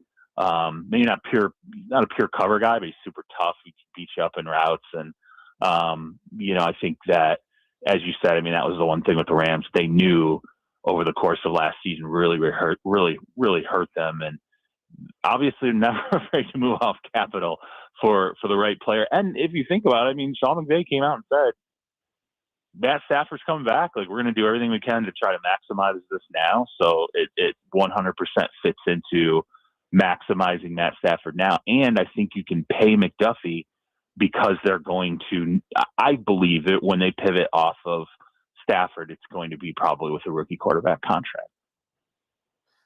So, Charles, we have the Carnell Tate situation, which of course, anytime we can get a little media slap fight, I feel like we need one of these every year at the combine or around the combine. I mean, gosh, I think Jordan Schultz wants to beat people up, and Kaharski at some point is probably going to get beat up by Jordan Schultz. But so what's the whole thing with Schefter and like the I mean, I'm sorry, but like I look at that, and it's like, why would you tweet that? Like, no one with a modicum of knowledge about this league buys that as anything but you just being forced by your agent buddy to tweet something inane. But I don't know. You tell me. Now Florio and Schefter are going at each other. Yeah, I mean, it's interesting too because Schefter wasn't the only one who reported it. I mean, there were other reporters that I saw who also said, something similar. I don't know that they tweeted it, but it ended up in their pieces, kind of maybe notebooks or at some point when they were talking about Tate. So it's not like he was the only one who was alone in saying that. But of course, I mean, like I can't speak from the standpoint of anybody else. I can say from my own experience, obviously there are agents that I know, and when there are certain things that happen at the combine that are not flattering to one of their clients, it's not completely unusual to have an agent reach out and say, hey man, like, I don't know, this seems unfair. Something didn't go right here. Maybe you want to talk to some teams and see what they're saying. And I mean, that very well could have been what happened with Adam and Drew, or maybe Adam was just like, hey, seems like this is a buzzy moment for Carnell Tate, was a potential top 5 pick. And, how accurate does this seem? In my mind, when I watched it all go down, I'm like, okay, well, he pretty much ran the same laser time twice. So that means that if the laser was off, it was off twice. And all I've heard from teams forever is like, it's the laser time is what counts. Like we can do that. We can do, hand timing. It's just no one, I think, really truly believes that hand timing is the most accurate time on guys. The thing that was interesting to me about Tate, though, is completely independent of what Schefter tweeted or, what sort of Mike Florio alleged or basically the problem that he had with what Schefter put out there about, teams having him in the 4.4s on hand times. When I talked to teams before Carnell Tate ran, like a big thing I focused on going into the combine was, hey, how are the top 3 wide receivers how's this stat going to alter? Because it's Tate, Carnell Tate's Mekhi Lemon out of USC, it's Jordan Tyson out of Arizona State. And we talked about the speed factor a lot. And what I had heard from teams was, look, he's not going to run a blazing speed. He'll probably end up in the 4.45 to 4.5 range, like somewhere in there. But that's not really where he makes his living in the college game. He runs really good routes. He's very aggressive at the point of attack. He'll go get a ball. Yeah, he's thin. He's not a huge, heavy, weighty receiver, but he does it in different ways. So when he ran the time, and I think it was 4.54, I think it came back at 4.53 or whatever, the thought in my mind was, okay, like how are teams going to absorb this? And the sense I got when I talked to people, and it was just texting, I didn't have any like long conversations or anything on the phone other than text messages, was, look, it's not the best, particularly when there's the sort of the weight ratio percentile puts him pretty low for what his weight is versus what his 40 is. He'll probably run better at his pro day, and legitimately better. Now, granted, everybody gets the pro day bump, but for teams that kind of expected him to run in that 4.45 to 4.5 range, it makes him look like probably a 4.5 flat player on his best day. And I think teams are comfortable with that. So they're like, that's not a problem. For what the film is, it's totally fine. Now, if you're in a 4.6, then you're starting to talk about maybe a different situation, because then you're like, okay, 4.6, he's not going to get separation, and he needs to probably be like a 215 wide receiver strong. Like if you're going to put him in the, DeAndre Hopkins kind of category, well, D-Hops was a big guy, physical, great hands, like was going to beat you at the point of attack consistently. He's just not that built kind of player. But yeah, I mean, like, I don't think, I will just say, like, laser times, absolutely, for me anyway, when I talk to teams, they're like, it is what it is. That's what it is. And do we have guys doing hand timing? Sure. But so if Carnell Tate's was off, then that means there had to be multiple players who were off. And so I'm like, okay, then maybe that's the bigger conversation. If we really believe the laser timing is incorrect, then who else was it incorrect for? Because it means other guys probably got time slow too. And so shouldn't we be having a bigger, deeper conversation about, hey, the laser time is not working at the combine? And that's a huge story, far bigger than Carnell Tate. So, it is what it is. Like it's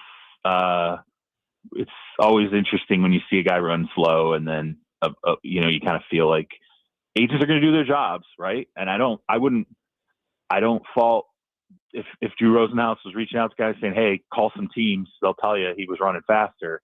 That's what he's supposed to do, right? And if teams did have him hand time faster, okay, then they had him hand time faster. It's just, do you believe that over laser timing? And I kind of feel like we've gotten further and further away from hand timing as time's gone on. Charles, what do you think the market is going to look like here for Kenneth Walker, assuming he makes it to free agency at this point? Yeah, it's going to be better than people. I was surprised when I got to the combine. My thought process was it's a pretty deep, free agency class of running backs. Like there were there's definitely certainly some talent that was going to hit the market, but when I started to talk to teams about whether or not Walker was going to get tagged, nobody believed he was going to get tagged. Everybody thought they're going to let him go and find his price the problem is his price is actually going to be maybe better than what they expect. So like going into the combine, even coming off the Super Bowl MVP, I think teams that looked at his overall past and go, well, geez, 2025, there was pressure on him to get in there, stay in there, play, not miss snaps, play well. And really it was like the latter half of the season and then through the playoffs where he really absolutely blew up for them and carried them, their running game in a lot of ways. So there would be some reluctance. So maybe his number, if a team's going to sign him in free agency, even if it's, bumped up, it's going to be $10, $11 million, what kind of felt like maybe that's the higher end, maybe 12 if you're stretching. Now, after you go through the comment, it sounds like, no, it's not going to be a $12 million running back. It's maybe be a $15 million year running back. Like he could be like a top 4 paid running back in the league, with probably, 2, maybe slightly over 2 years of the contract fully guaranteed. So I don't know. I mean, like Seattle, if he's willing to give Seattle a discount, I just don't know that Seattle, let's say he gets offered 15 annual average value with, $35 to $40 million guaranteed. I don't know that Seattle brings him back. So I think his free agent market's going to be maybe stronger than anybody really anticipated. So Kyler Murray, Charles, the idea of Kyler Murray with Kevin O'Connell in Minnesota, is there anything real to this? Do you think it's possible? And how do you think that might look? So you hear different things. Okay, so it's interesting because actually Jory Epstein and I had kind of a conversation about this, and I kind of came from the standpoint of like, hey, I'm hearing like, no, this really there's potential that he ends up in Minnesota. And Jory was, we had heard kind of varying opinions on it. So to me, it feels like internally there's maybe not a completely unified front where, what kind of idea it would be to bring Kyler Murray in. I can tell you this, it would not be a good situation, obviously, for J.J. McCarthy in that quarterback room. I don't think that's the kind of quarterback you would want with him. If you still had an idea of developing J.J. McCarthy, I was shocked over the course of the combine. It felt to me like I went in thinking they were looking for someone to compete. I left the combine and I'm like, they're looking for a starter. And it did not feel to me like, I don't know that J.J. McCarthy has a 1 year, man. 1 year and they're giving up on him. Yeah. I just think there's a lot in play there. Right. And I think like the physical end of it, there's the injury component too, but it's also like, I think, it took him a while to come back from the ankle injury.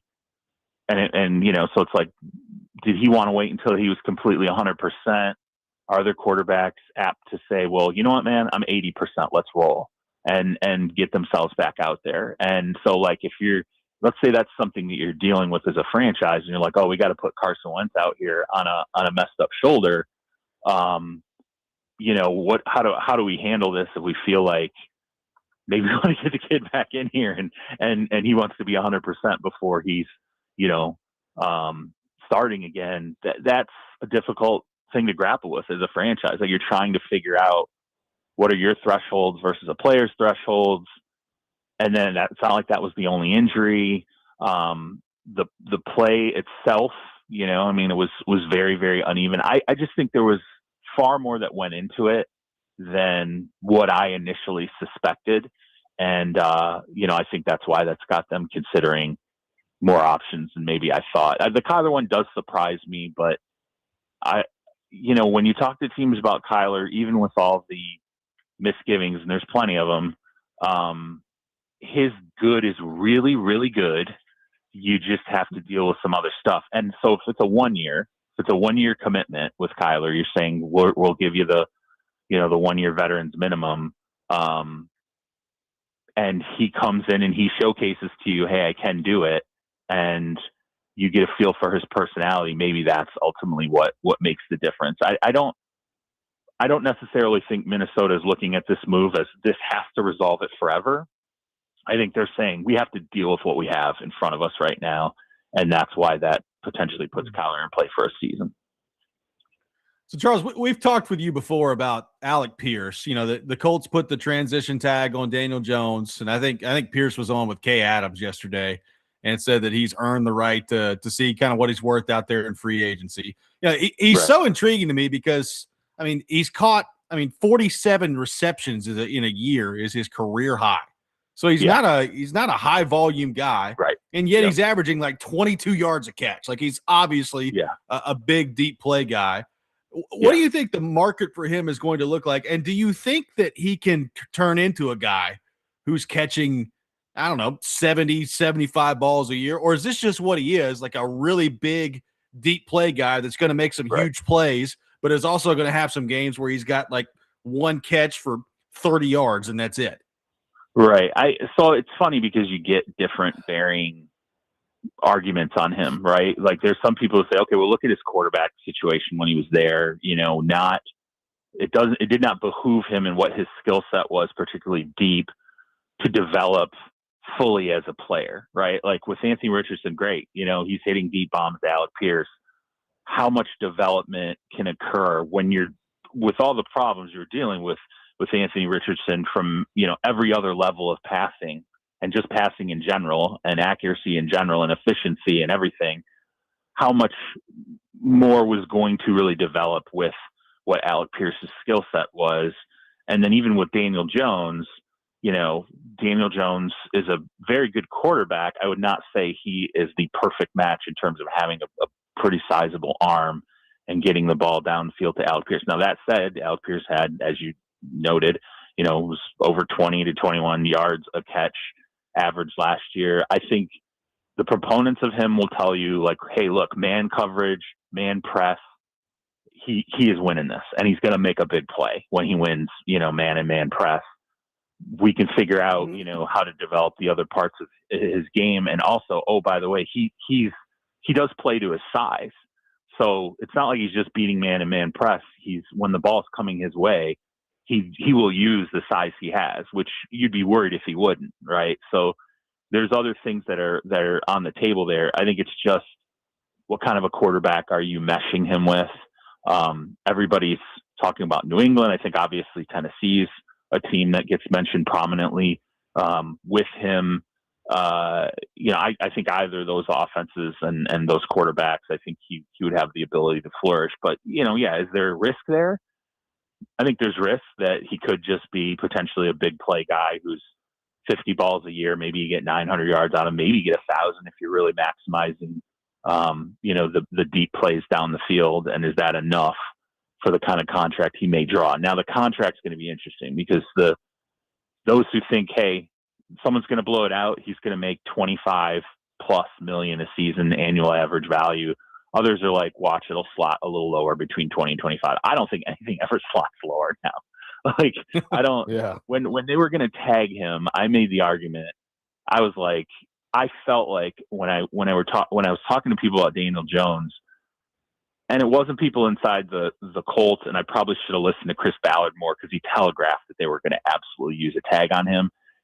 It's so many people just had a hard time believing, are you really going to commit $37 to $43 million to a guy for a single season when, he beat 2 playoff teams last year and then a bunch of other teams.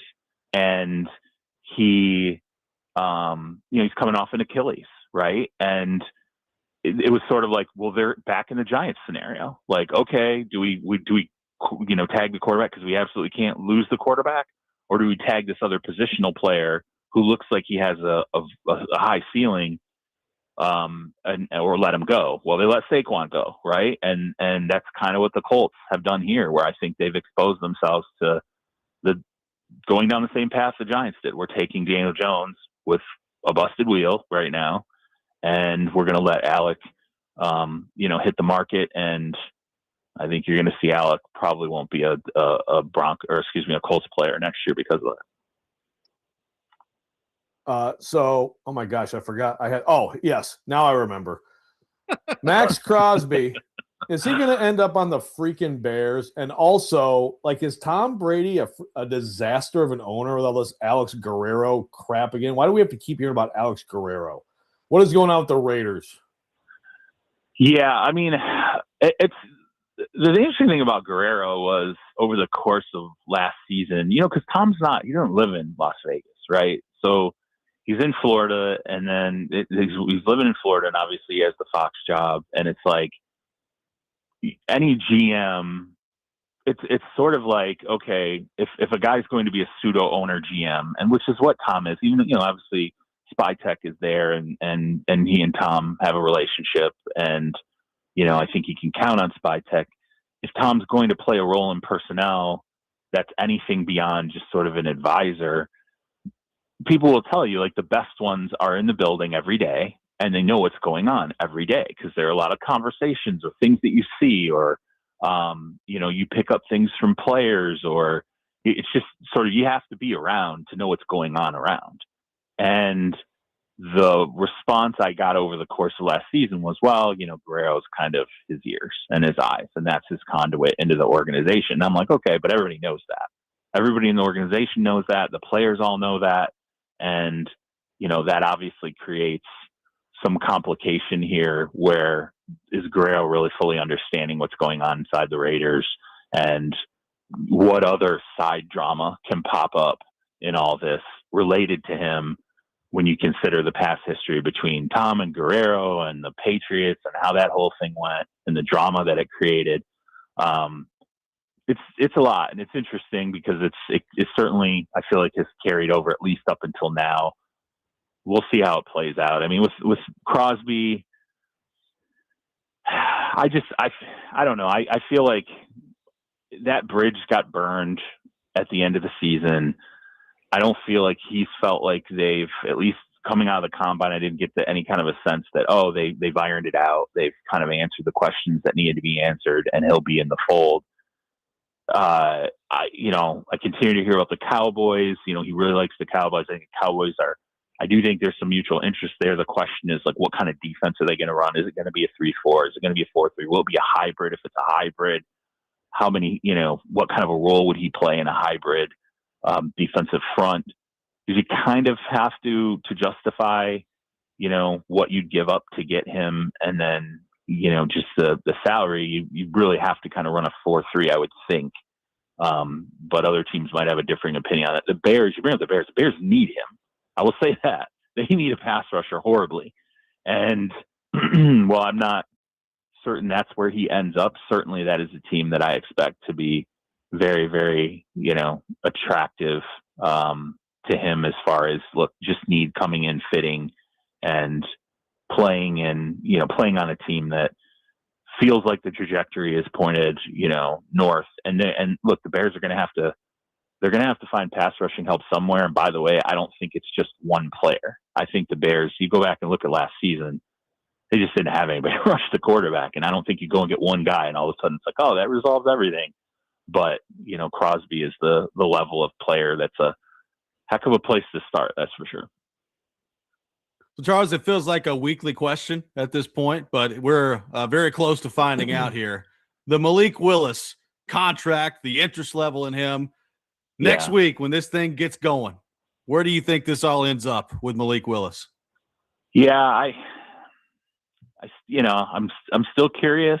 I still wonder about the reservations of, like, you're going to go get a player who, for any team that decides that Malik Willis is the gamble they want to take for the next couple of years, at least 2, we never seem to do volume passing in the NFL consistently at all. And so it's like, okay, can he be a 30? What happens when Malik Willis goes out there and you have to throw it 35 times a game? Like, what if the running part of his game, which will be a huge component for whoever signs him, what if that's not accessible in certain situations, or teams figure out, here's how we're going to play him, and how much will that limit his effectiveness? And so then where's your risk tolerance here? I feel like by the end of the combine, the sense I got from everybody who really understands how the quarterback markets work, what the appetite was going to be, I think there's like when the combine opened up, it was like, oh, there's potentially 9 starting, quarterbacks that will change by next year. Are there 9 starters to change into those positions? And then Malik gives you the dual function nature of, he really does have a nice aspect of being able to run, even though it ultimately will be a depreciating aspect at some point. It felt like $50 million over 2 years, $35 million guaranteed was really, especially one source who I talked to who's been involved for decades with quarterback markets and always been right on the money whenever it's come to where a contract will ultimately land. Now the teams are going to be interesting because there's obviously ties in Arizona where, Monty Ford is there. You have coaching staff that certainly has some ties to Matt LaFleur in Green Bay. You get a very good assessment of what Malik, is. So I don't think they're in the dark on anything. I think, Arizona is a team that will be in play. Miami, I don't know if they can make the money work, but obviously, coach and GM have familiarity there. Pittsburgh is an interesting one. Like this whole idea of like Pittsburgh being in the weeds, and if they have an opportunity at Malik, maybe, they take their shot and they get in on him and, work a 2-year deal and just go, well, Aaron, can't wait forever for Aaron. So if he still wants to play, we had to move forward, and we'll see what other options maybe Aaron has down the line. I would say though, it was interesting. There was certainly an opinion that if people were going to place him anywhere, it's like give him to Todd Monken in Cleveland, because he's worked with this style of quarterback, right? Obviously in Baltimore. So he knows how to design the offense that's going to work the best for Malik Willis. I heard Cleveland was certainly interested in potentially, reaching out and getting a quarterback this offseason. I felt like it seems like Deshaun Watson kind of feels like that's the guy who's starting to step back into the driver's seat there for his final season in that contract. I know they liked Anthony Richardson a lot going into that draft. In my mind, I'm like, okay, I could see them offering a late round pick just to take a look at Anthony Richardson for a season, because that's the only look you're going to get at him. I'm not sure that you go back to that well if you're Cleveland and you gamble it on Malik Willis. Now, I will say this too. There are elements in Cleveland, still there that liked Malik Willis too when Malik Willis got drafted, and I think their grade on him was actually a first round grade in that draft. And he ended up going in, what did Malik go? Third round. Yep. Third round. Yeah. But we all remember going into that draft, there was some thought that, hey, he could be like a late first in that draft. Mm-hmm. And I think they believed he had that talent level. So I can't completely remove Cleveland. It's just, I'm reticent to pin them to anything because Deshaun was such a mess. You don't know how much that affects their reaching for quarterbacks at this point, particularly when Malik, again, what's his max throws in a game? And it had to have been in Tennessee because it was like 22 throws in a game. I think that's the most he's ever thrown it in a single game. That's a lot of risk that you're taking. So that's why I think you hear it's basically a 2-year shot. And if it doesn't work after year 1, you're on the hook for $10 million in year 2, and you can pivot away. Well, it's going to be interesting. Charles, it's going to be a busy week next week. Appreciate so much you taking time to be with us, and have a good weekend, buddy. Looking forward to talking to you next week. Yeah, sounds good, man. We'll talk in the heat of free agency, guys. Absolutely. Sounds great. Charles Robinson from Yahoo Sports joins us every Thursday morning at 8 o'clock here on the program. We'll react to what Charles had to say. Take your thoughts at 615-737-1025. Robby and Rexrode, 1025 The Game.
Welcome back in, Robby and Rexrode, 102.5 The Game. We are live from our Busy Bee Plumbing, Heating, and Air Conditioning Game Nashville studios, home of the $99 yearly Beehive membership where the buzz is always about great service. Appreciate Charles Robinson from Yahoo Sports for being with us in the last segment.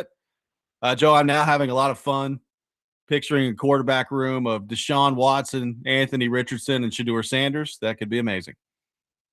That is interesting. I mean, I've seen the Richardson stuff. And I think it's, again, the Monken. I mean, Monken is, I think, one of the boldest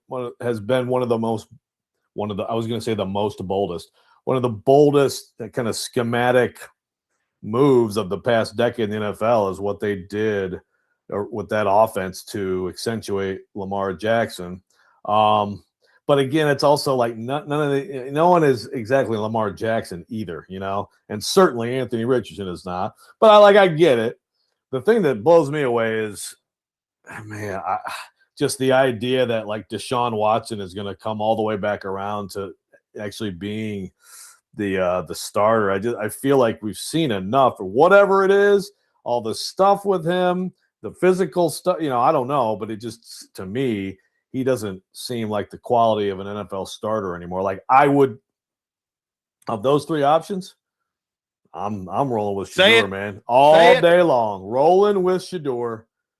So, but Pro Bowl quarterback. But Malik Willis also is interesting there, and some of the other possibilities. That's right, he's a Pro Bowler. Some of the other possibilities for Malik. It's going to be fascinating. Cameron says, I can't believe this Malik Willis stuff. There's a 100% chance he gets someone fired. Yeah, I don't think there's a 100% chance. Do we just dismiss how he's played? He's played extremely well. It is a definite risk. There's no question it's a risk. But also, this is more and more the NFL. Who can you find that quarterback who wasn't good early, struggled, was forgotten about, was dismissed, who quietly got better, and all of a sudden, whoa, this guy is a legit starter. We knew he had talent coming out of the draft. I mean, this is more and more teams, I think, are looking for this, and so I get it. No, I get it. I hope for his sake he doesn't end up in Cleveland. That would suck. Yeah. If I could, I don't know that there's a great situation out there for him. Like, even Miami is not a great situation. Now, there's a lot of people there who know him. But, I mean, Arizona, Miami, Cleveland, the Jets. I mean, I guess the best situation would be Pittsburgh. But what's that going to look like with Rodgers and Mike McCarthy and all that? So I don't know. Like, it's going to be really interesting to see how many people are pursuing him next week when all this starts.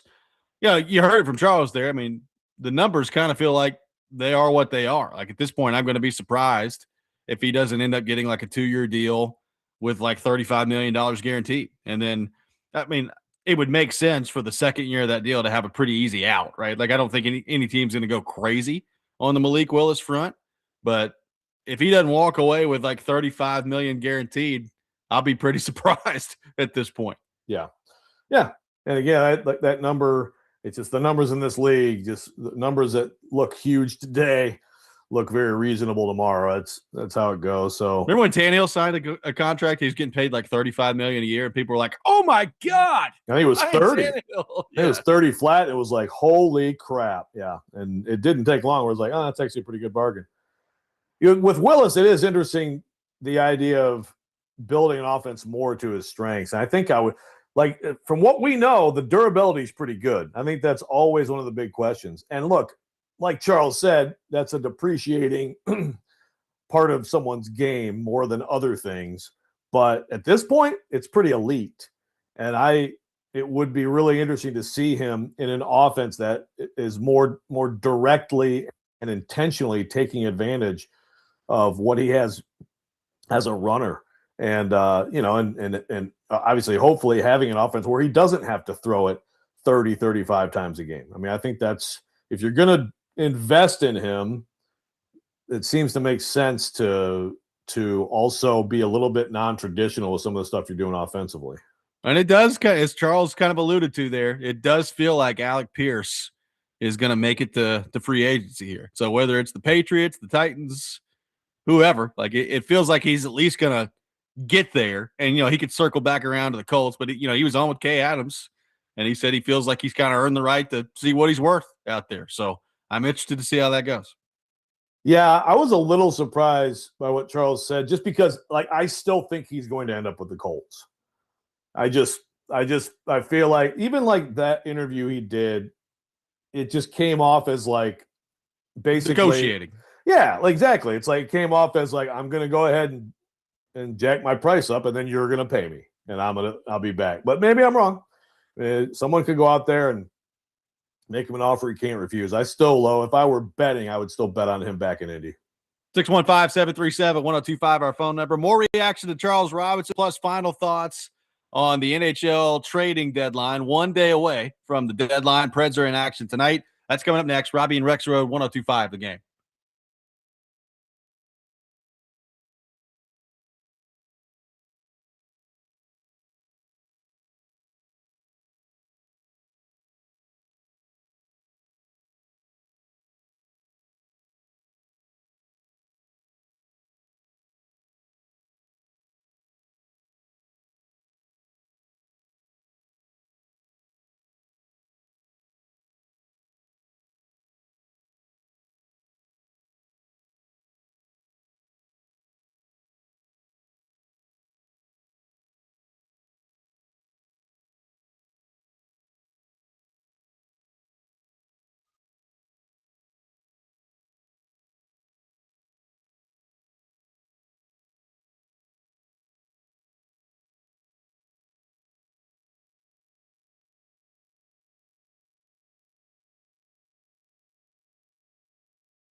Final segment of the day, Robby and Rexrode, 102.5 The Game.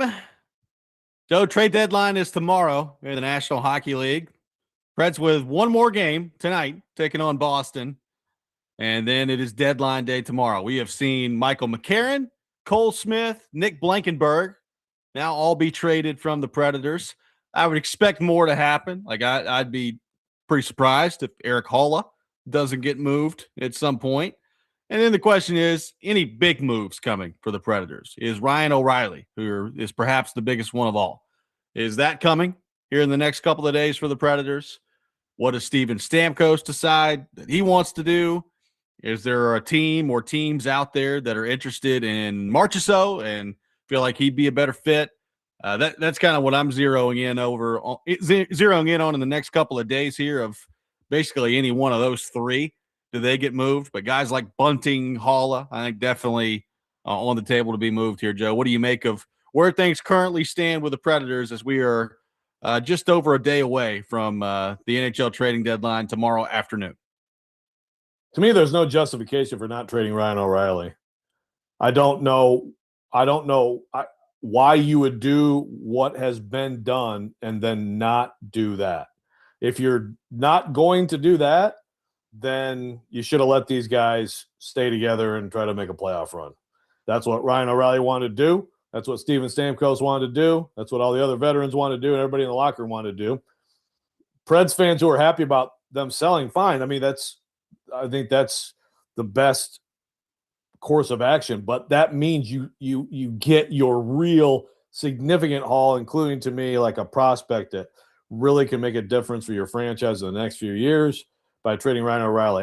I will not understand it in the least if it's just this, these guys nibbling around the edges and you add a few draft picks. I will not get that. So I expect Ryan O'Reilly to be moved by tomorrow afternoon. That would be what I would do.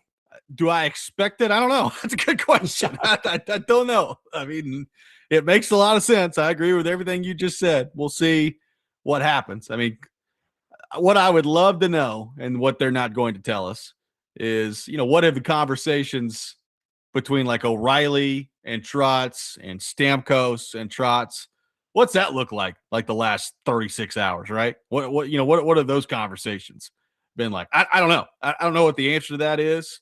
I would assume we're going to get some sort of update on Ryan O'Reilly today from the standpoint of the injury. Like he took the butt end of a stick to the face on Tuesday. It was bleeding from out of his eye. So we'll see, from a health perspective, what that looks like.